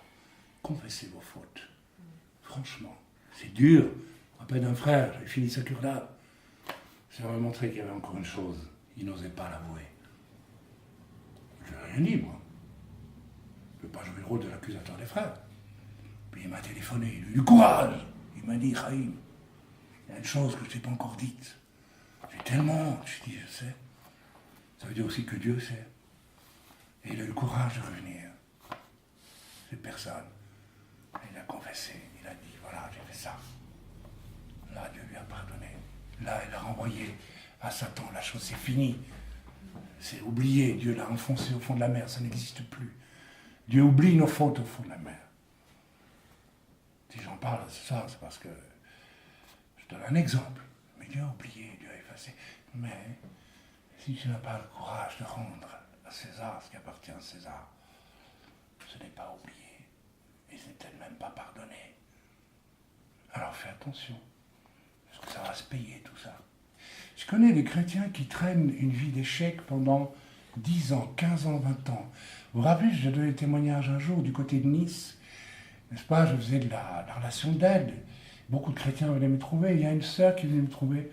Elle devait avoir 60 ans. Et quand je l'ai vue, je n'ai pas senti la joie de Dieu dans sa vie. Elle était vraiment triste, triste. Alors, on commençait à prier. Et à la fin, il y a quelque chose qui bloquait. Et je lui ai demandé, je ne sais plus, est-ce que j'ai eu une vision, est-ce que j'ai eu une parole de connaissance? J'ai vu qu'il y avait eu quelque chose avec un pasteur. Elle me dit, oh oui, mais ça remonte à il y a 20 ans. Et j'ai dit, qu'est-ce qui s'est passé? Parce qu'il fallait lui tirer les verres du nez. Hein. Elle avait bien camouflé tout ça. Voilà. C'était une sale histoire, mais bon, j'espère que Dieu m'a pardonné. Sauf que n'avait jamais été demandé pardon au pasteur. Alors elle m'a dit, ben oui, j'ai eu des paroles très dures avec mon pasteur. Et puis j'ai dit que Dieu le maudirait, si voilà. Ah, j'ai dit, ah bon, mais c'est des choses pareilles, toi. Alors, depuis ce jour-là, pendant 20 ans, elle avait monté 3 œuvres pour des orphelins en Afrique. Elle avait brassé des sommes d'argent considérables. Et chaque fois, tout s'était écroulé, s'était effondré. Et elle me demandait, mais pourquoi? Je dis, vous savez pourquoi? Rendez à César ce qui appartient à César, et rendez à Dieu ce qui appartient à Dieu. Vous n'êtes pas en ordre. Oh frère, vous croyez que c'est ça? Je dis, évidemment que c'est ça. Vous maudissez un homme de Dieu parce qu'il n'est pas d'accord avec vous, et puis vous construisez l'œuvre de Dieu sur des bases pareilles, mais vous rigolez ou quoi? Ça ne peut pas marcher. Alors elle m'a dit, vous ne voulez pas m'aider? Parce qu'il y a 20 ans, je ne l'ai plus vu. J'ai téléphoné au pasteur. Il a quasiment pleuré au téléphone. Il m'a dit, écoutez, dites-lui que je lui ai pardonné, mais je ne veux pas l'avoir. J'ai trop souffert de ça. Vous vous rendez compte? Les vies ravagées. Je veux dire combien de cœurs de pasteurs sont détruits par les méchancetés qui n'ont jamais été suivies de demande de pardon de la part des chrétiens. Combien de cœurs d'hommes de Dieu sont détruits, portent des fardeaux effrayants jusqu'à la fin de leur jour. Certains en meurent, rendez à César ce qui appartient à César et à Dieu ce qui appartient à Dieu. Allez, j'avance, je sais, c'est long, excusez-moi. On y va. Le cœur circoncis. Encore une fois, le cœur circoncis. Est-ce que j'ai en haine? Autre exemple. Il y a 1000 exemples hein, où je peux rendre à César ce qui est César et à Dieu ce qui est à Dieu. J'en prends quelques-uns et puis je termine, rassurez-vous. Ai-je de la haine, mais vraiment de la haine, au moins un profond malaise, un malaise tellement profond que, je ne veux pas entendre. Lorsque j'entends des propos négatifs sur quelqu'un, et a fortiori sur quelqu'un que je ne connais pas. J'ai entendu sur mon compte de ces choses, tellement rigolo, une époque, j'ai appris qu'avec ma femme, nous vivions en concubinage. Nous sommes mariés depuis, avant d'être chrétiens, on était mariés. C'est pas. Mais ce qui m'effare, c'est que des choses comme ça peuvent circuler. Donc ça veut dire que les oreilles se sont ouvertes. Et qu'il n'y a jamais eu au fond du cœur cette crainte que ce soit faux, peut-être. Est-ce que j'ai ce malaise quand j'entends parler en mal? Si je l'ai, c'est parce que j'ai un cœur qui aime. Je suis arrivé en France il y a je ne sais pas combien d'années, et j'étais au refuge, et un pasteur de la région m'a téléphoné. Oh, très nerveux, vous savez, comme les jeunes du midi, hein, comme ça. Calme-toi un petit peu. Qu'est-ce que tu veux me dire? Alors écoute, on va travailler ensemble, c'est sûr. Donc, il avait dit ça tout seul, lui. Mais il faut que je te prévienne, parce que tu comprends, tu arrives dans la région, tu ne connais pas tout. Alors, un tel, voilà. Oh là! Tu arrêtes tout de suite. Tu me parles de quelqu'un que je ne connais même pas. Alors, puisque tu as un problème avec, je vais te proposer une solution. On va aller le trouver ensemble et tu vas lui reprocher devant moi ce que tu as à lui reprocher. Oh non, jamais, jamais, tu comprends. Moi, j'ai fait ça pour toi. Hypocrite, va. Aucun amour dans le cœur. Puis j'observais cet homme de Dieu. C'était juste un homme obsédé par le fait d'être reconnu, d'être quelqu'un que tout le monde aime. Vous savez, il y a des gens qui veulent toujours être aimés. Ils ne se posent pas la question de savoir pourquoi ils veulent être aimés. Ils sont peut-être un peu seuls quelque part parce qu'ils n'aiment personne, eux, en réalité. Alors avant de te poser, n'est-ce pas, en victime parce que tu n'es pas aimé, pose-toi la question, peut-être que tu es un peu isolé parce que toi, tu n'aimes personne, en réalité. C'est chez nous qu'il y a le problème le plus souvent. Ai-je de la haine pour les propos négatifs sur autrui, au point de ressentir un malaise et un refus puissant d'entendre les choses, même si elles sont peut-être vraies. Parce que ça ne me regarde même pas. Ça ne me regarde pas. Quand je vais sur Internet, et j'y vais jamais, parce que le plus rarement possible, et que je vois les règlements de compte entre serviteurs de Dieu africains, je dis, mais on est où là? C'est quoi ce monde?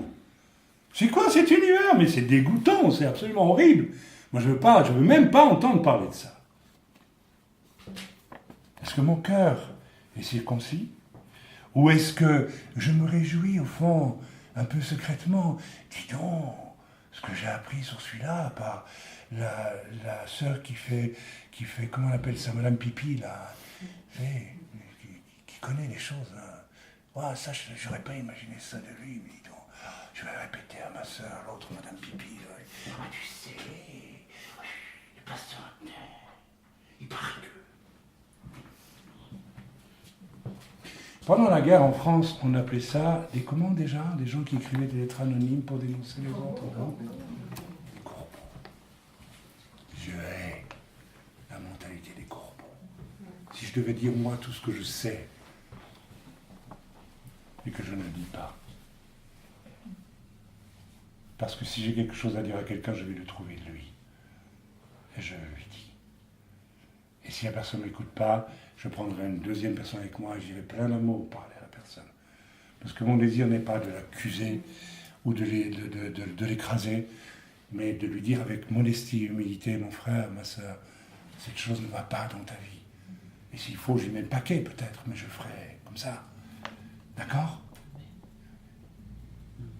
Il y a des exemples où on peut dénoncer devant tout le monde. Paul le dit. Certains chrétiens qui vivent dans le péché doivent être dénoncés. Mais ça, c'est autre chose. Qu'est-ce qu'il y a au fond de mon cœur? Amen. J'ai été dès le départ de mon ministère victime de 2 femmes jalouses qui avaient décidé de me tuer. Vous savez que ça existe, hein? Je ne vais pas rentrer dans les détails, mais une d'entre elles, j'ai dû lui résister parce qu'elle voulait. Elle m'a posé la question, est-ce que je peux faire telle chose? Je dis non, tu ne peux pas, c'est immoral. Ah, bisquerage. Celui-là, je vais le descendre. Aussi clair que ça. Hein. Le fruit, ça a été de se faire convoquer devant une commission antisecte à mon insu pour énoncer une série de mensonges criminels à mon égard, des mensonges purs. Des chrétiens, des chrétiennes. Moi, je dis que ce sont des folles. Ils ne se rendent pas compte de ce qu'ils font. Rendez à César ce qui était à César et à Dieu ce qui était. Si tu t'es amusé à détruire la réputation d'autrui, repens-toi aujourd'hui. Repens-toi. Rentre chez toi, mets ta vie en ordre. Va trouver ceux à qui tu as parlé en mal de quelqu'un et dire, vous savez, il faut du courage. Je n'aurais pas dû le faire. Je vous demande pardon. J'ai souillé votre âme. J'ai souillé votre cœur. Ce que vous faites vous, c'est votre problème. Mais moi, je ne veux plus. C'est fini. Et si je sais que ces paroles ont blessé une personne, je vais trouver la personne et je lui dis, écoutez, j'ai fait du mal. J'ai parlé en mal de vous. Alors que je n'avais pas raison de le faire. Parce que ça ne me regardait pas. Et puis je ne sais même pas si c'était vrai. Mais j'ai goûté à ce poison de la médisance parce que mon cœur aimait ça. Amen. Frères et sœurs, un tel réservoir de langue satanique dans l'Église, rendez à César ce qui est à César, à Satan ce qui est à Satan, et à Dieu ce qui est à Dieu. Choisissez une fois pour toutes votre camp. Amen. Les univers d'intrigue, ça c'est César. Ou celui du cœur purifié, ça c'est avec Dieu. Le cœur circoncis encore. Lorsque Dieu me demande de mettre mes biens à disposition, ah là là, attention Raïm, de quoi tu parles là? Ouh là là.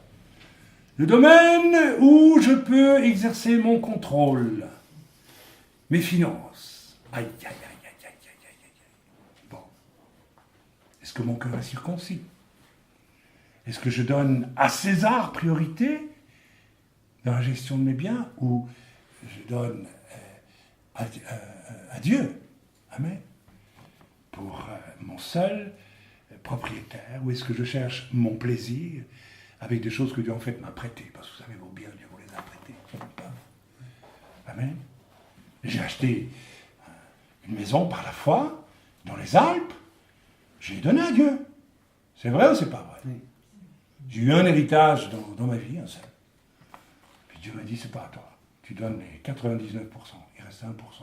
J'ai acheté une machine à laver à ma femme. Je ne m'en vante pas. Je trouvais ça normal. D'accord? Pour prêcher ça, il faut être soi-même, savoir ce qu'on fait aussi. Il y a 1000 domaines dans nos vies à considérer à partir de cette parole. Rendez à César ce qui est à César et à Dieu ce qui est à Dieu. Mais j'aimerais m'arrêter, terminer sur les conséquences de nos choix quand nous faisons les mauvais choix et donnons à César ce qui revient à Dieu. Israël, nous avons refusé le mont du temple et nous avons la honte d'avoir un étranger dans les mains de Satan qui se moque de nous et qui ameute le monde entier contre nous, depuis la Arabite. Nous avons en fait refusé les territoires donnés par Dieu Et le sacrifice de nos soldats, c'est grave. Moi, j'ai 4 fils qui ont fait l'armée. C'est un sacrifice, 3 ans d'armée en Israël. Plus les guerres. Vous croyez que ça les amuse? Ils commencent leurs études seulement après. Ils ont 18 ans, aller à l'armée. Ils sortent à 3 ans après, ça veut dire 21 ans, 22 ans. Il leur faut 1 année et demie, 2 ans pour s'en remettre. Et oui, s'en remettre. Parce qu'ils sont comme les soldats qui viennent du Vietnam. Ils sont complètement traumatisés.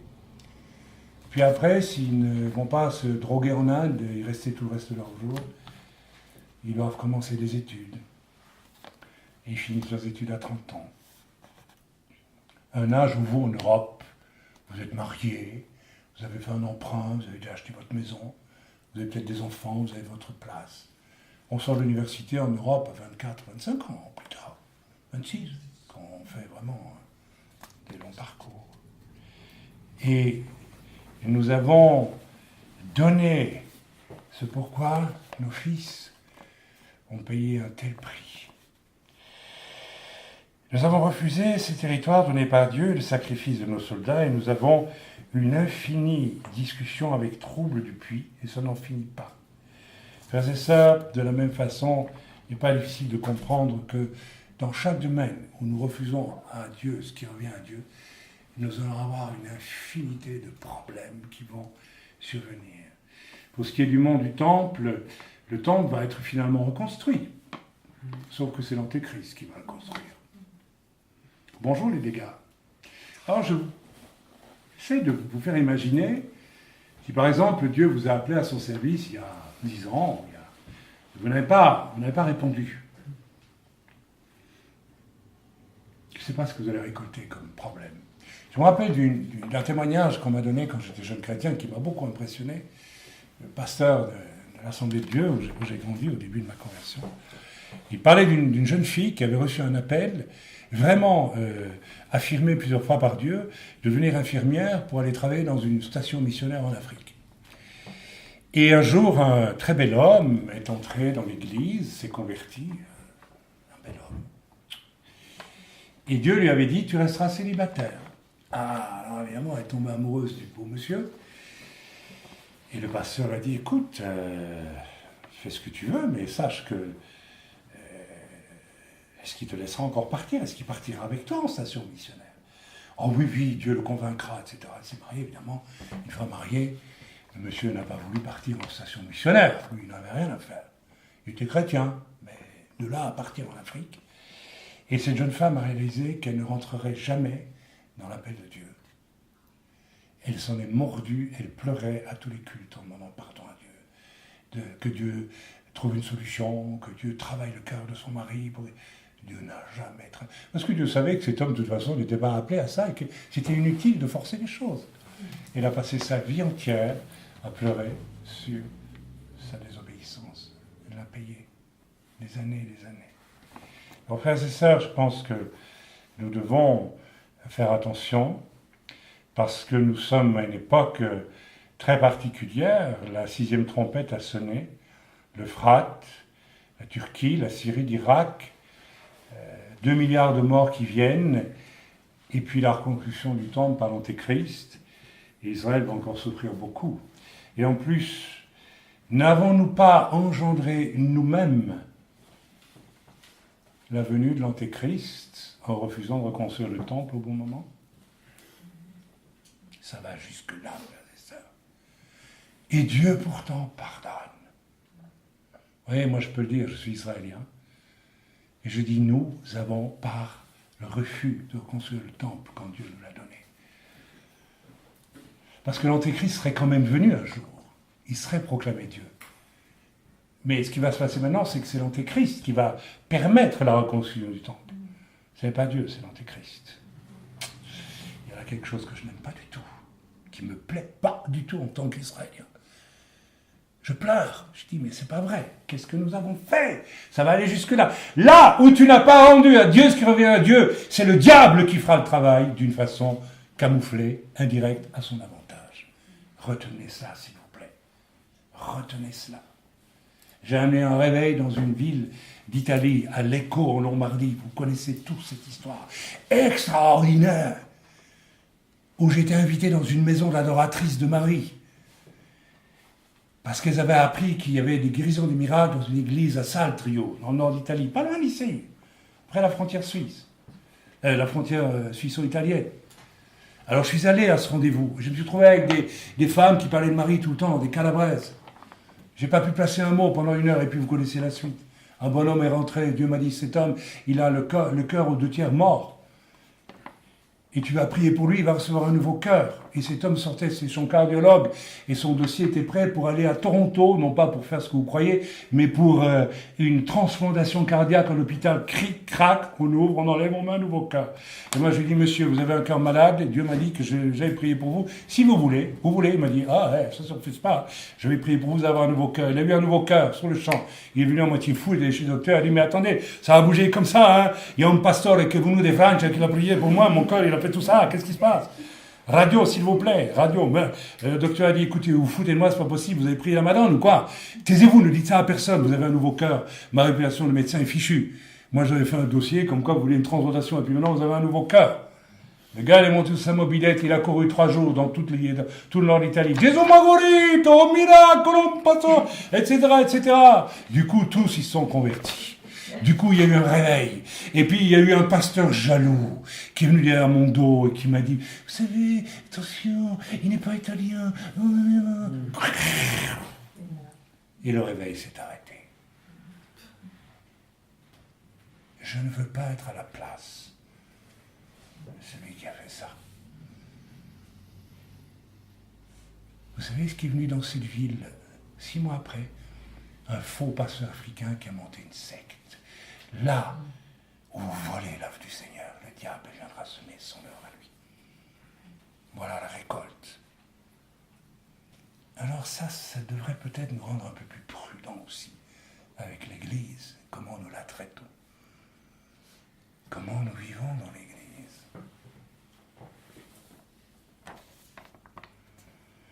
Ainsi, ce qui était donné en pleine lumière et volonté de Dieu va apparaître dans le trouble le plus profond. Je parle du temple. Et Satan, César, viendra réclamer son dû. Lorsque l'Antéchrist se proclamera Dieu dans le temple, qui ne sera jamais celui de Dieu, qui aurait dû être construit après 67. Et les rabbins vont tous dire Amen. Priez pour que notre Premier ministre, qui sera probablement le Premier ministre à ce moment-là, comprenne.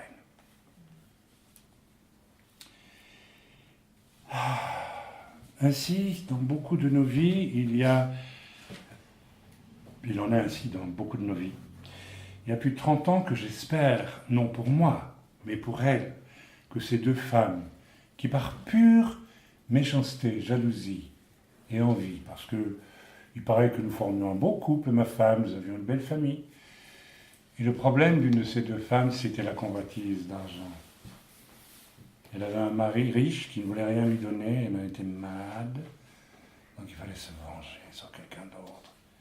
Elle voulait quitter son mari parce qu'il y avait un monsieur avec une belle voiture rouge qui lui faisait de la cour, quoi. Alors il était venu demander, est-ce que tu crois que je peux divorcer et me remarier avec lui? Je dis, ça va pas, non. Vous savez sa réponse, quelle a été? Je vais le tuer, ce pasteur. Elle l'a dit ouvertement, sa fille m'a prévenu. Fais attention. Elle veut te descendre parce que tu lui as résisté. Vous voyez, c'est une chrétienne. Commission anti-secte, et allez-y des mensonges. Tagalac, tagalac, tagalac, tagalac, tagalac.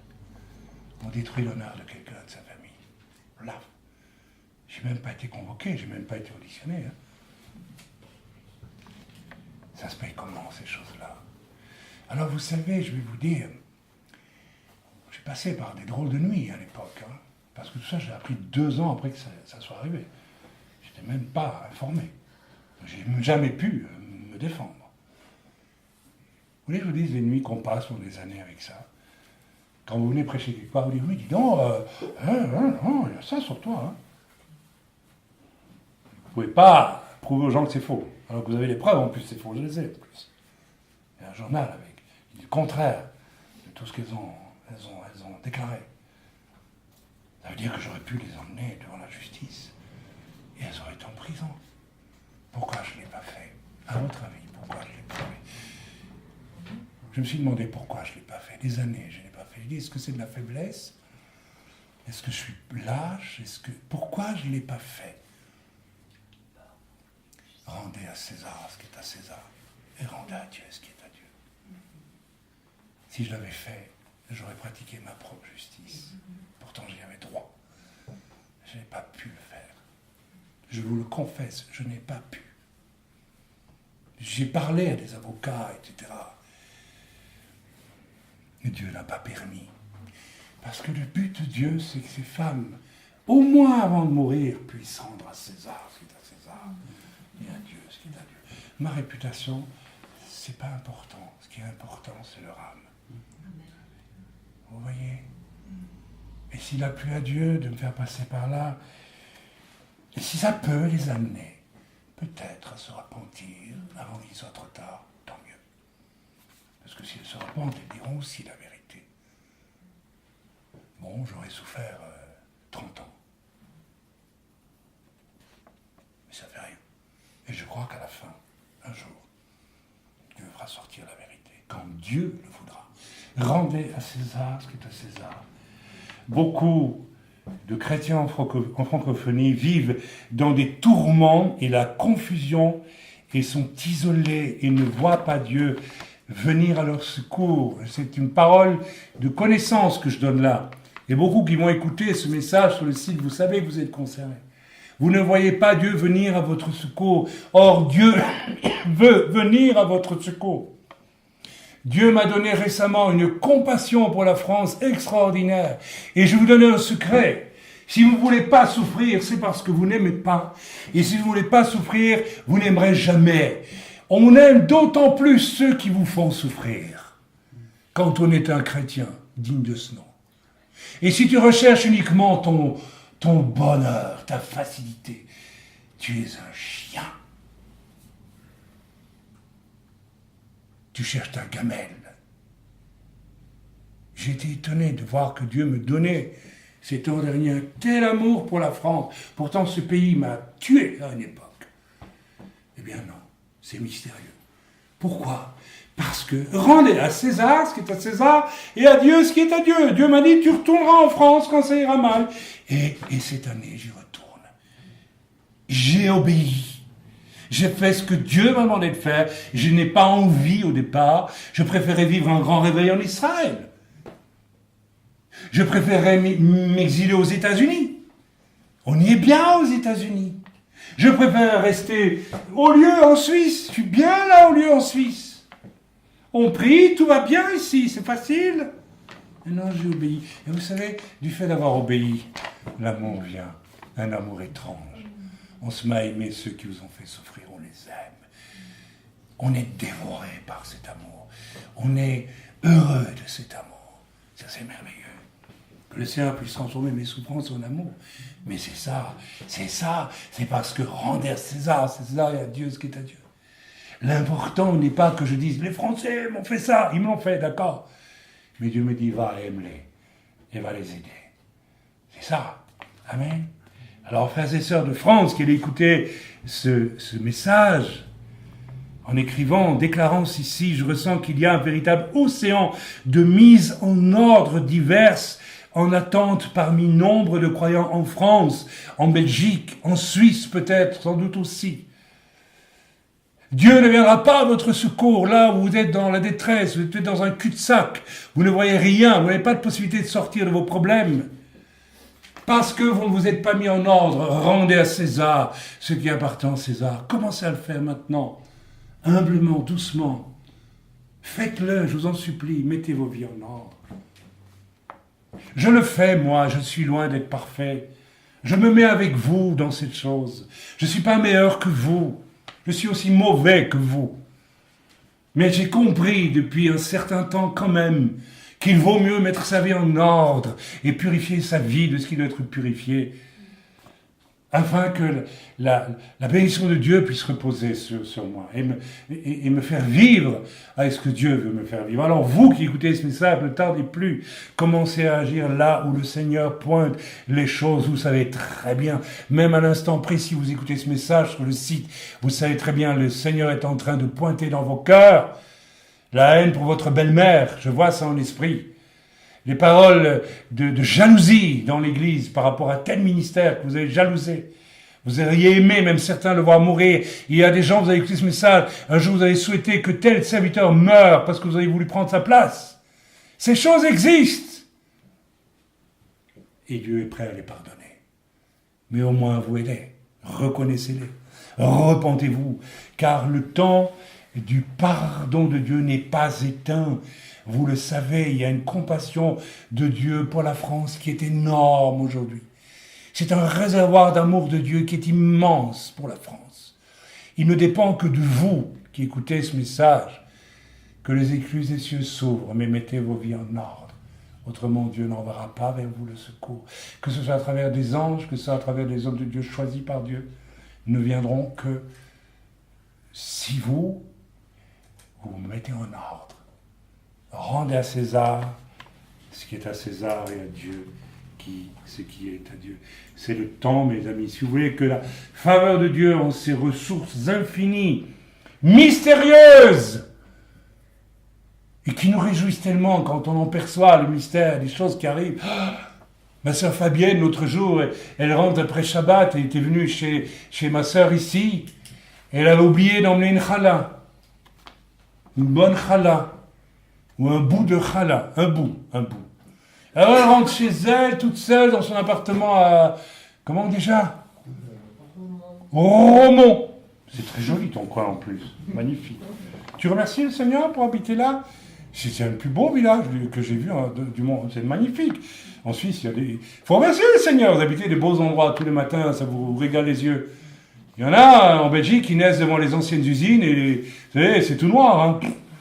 Ils disent merci Seigneur, merci de me faire habiter dans un si beau pays. Je ne sais pas comment ils font, mais voilà. Et puis alors, elle rentre dans son joli appartement, bien meublé, tout, elle est bien chez elle, elle a tout déjà. Elle dit, oh zut, j'ai oublié de prendre un morceau de challah, de tresse, hein, pour les Suisses. Vous savez ce que c'est.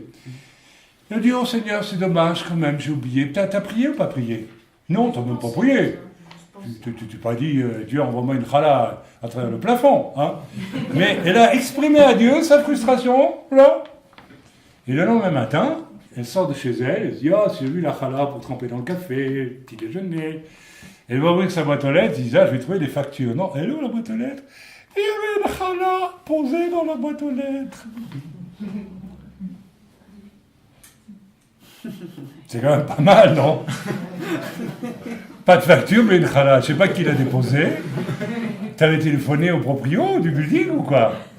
Non, rien du tout. Donc un ange est venu, je sais pas, ou quelqu'un a probablement parlé à une chrétienne suisse, une vieille chrétienne, et un peu folle comme ça, qui a dit « Va mettre une tresse dans la boîte aux lettres. » Rendez à César ce qui est à César et à Dieu ce qui est à Dieu. Elle n'a pas dit non, mais tu exagères, Seigneur, non, ça ne vient pas de Dieu, c'est pas sérieux, voyons, c'est pas grave.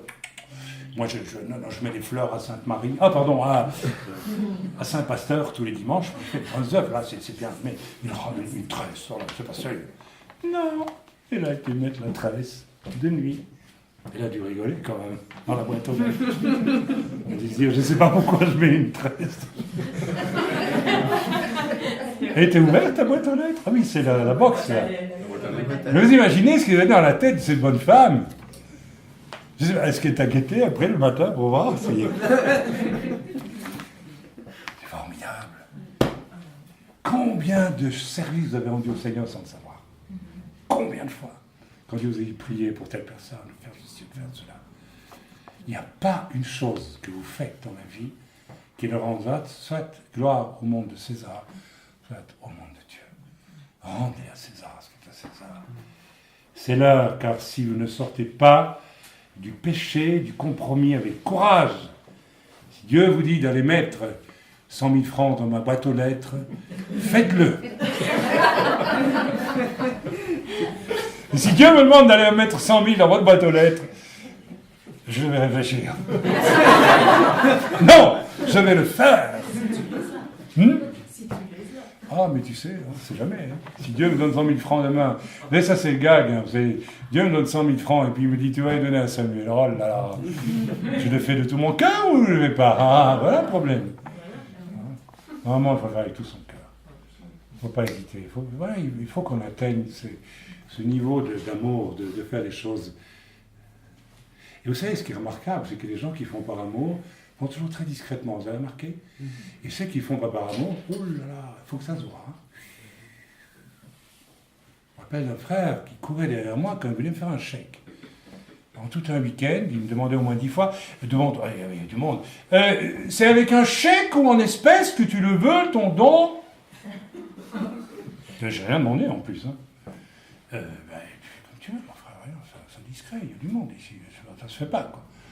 Et puis, descendant de n'avoir entendu, et puis 3 fois, 4 fois comme ça dans un week-end. Un jour, j'ai failli lui dire, écoute, ton chèque, hein, tu me laisses tranquille, s'il te plaît. Il y a des gens comme ça. Il n'y a pas d'amour dans tout ça. Il y a des gens qui vous donnent avec le cœur de César dans le cœur. Il y a des gens qui achètent aussi avec des dons, qui donnent de l'argent pour obtenir des choses. C'est quoi cette mentalité-là? C'est quoi ça? Ça pue. Amen. Voilà, c'est l'heure, car si vous ne sortez pas du péché, du compromis, avec courage, j'en ai dit assez, je crois, vous risquez aussi que le diable ne vienne à son heure réclamer son dû en ce qui vous concerne. Alors, enfuyez-vous vite. Loin du diable, mettez vos vies en ordre. Et ça ira bien. Autrement, il ne vous ratera pas. Il saura tire-bouchonner les circonstances de la vie pour vous la rendre mais compliquée et difficile. Alors, je vous invite tous à faire une battue. Vous savez ce que c'est qu'une battue? On envoie des gens devant qui crient et qui font sortir le gibier. Allez, faites une battue dans vos vies. Envoyez, demandez au Saint-Esprit de venir et qu'il aille visiter les terriers, les clapiers, les forêts, tout ce que vous voulez, les marécages, même les très profonds, et sortez tout. Et videz vos greniers de tout ce qui doit être vidé. Faites place nette. C'est Pessah bientôt. La fête de Pessah. Amen. Amen. Moi, j'ai de la joie. J'ai de la joie parce que je vais mourir un jour, si le Seigneur ne m'enlève pas. Mais je suis content parce que c'est excitant de vivre avec Dieu et puis de mourir en allant vers le Seigneur. Peut-être je meurs demain. Moi, je suis content. Est-ce que vous êtes content? Vous avez rendu à César tout ce qu'il fallait rendre à César. Vous rendez à Dieu ce qu'il faut rendre à Dieu.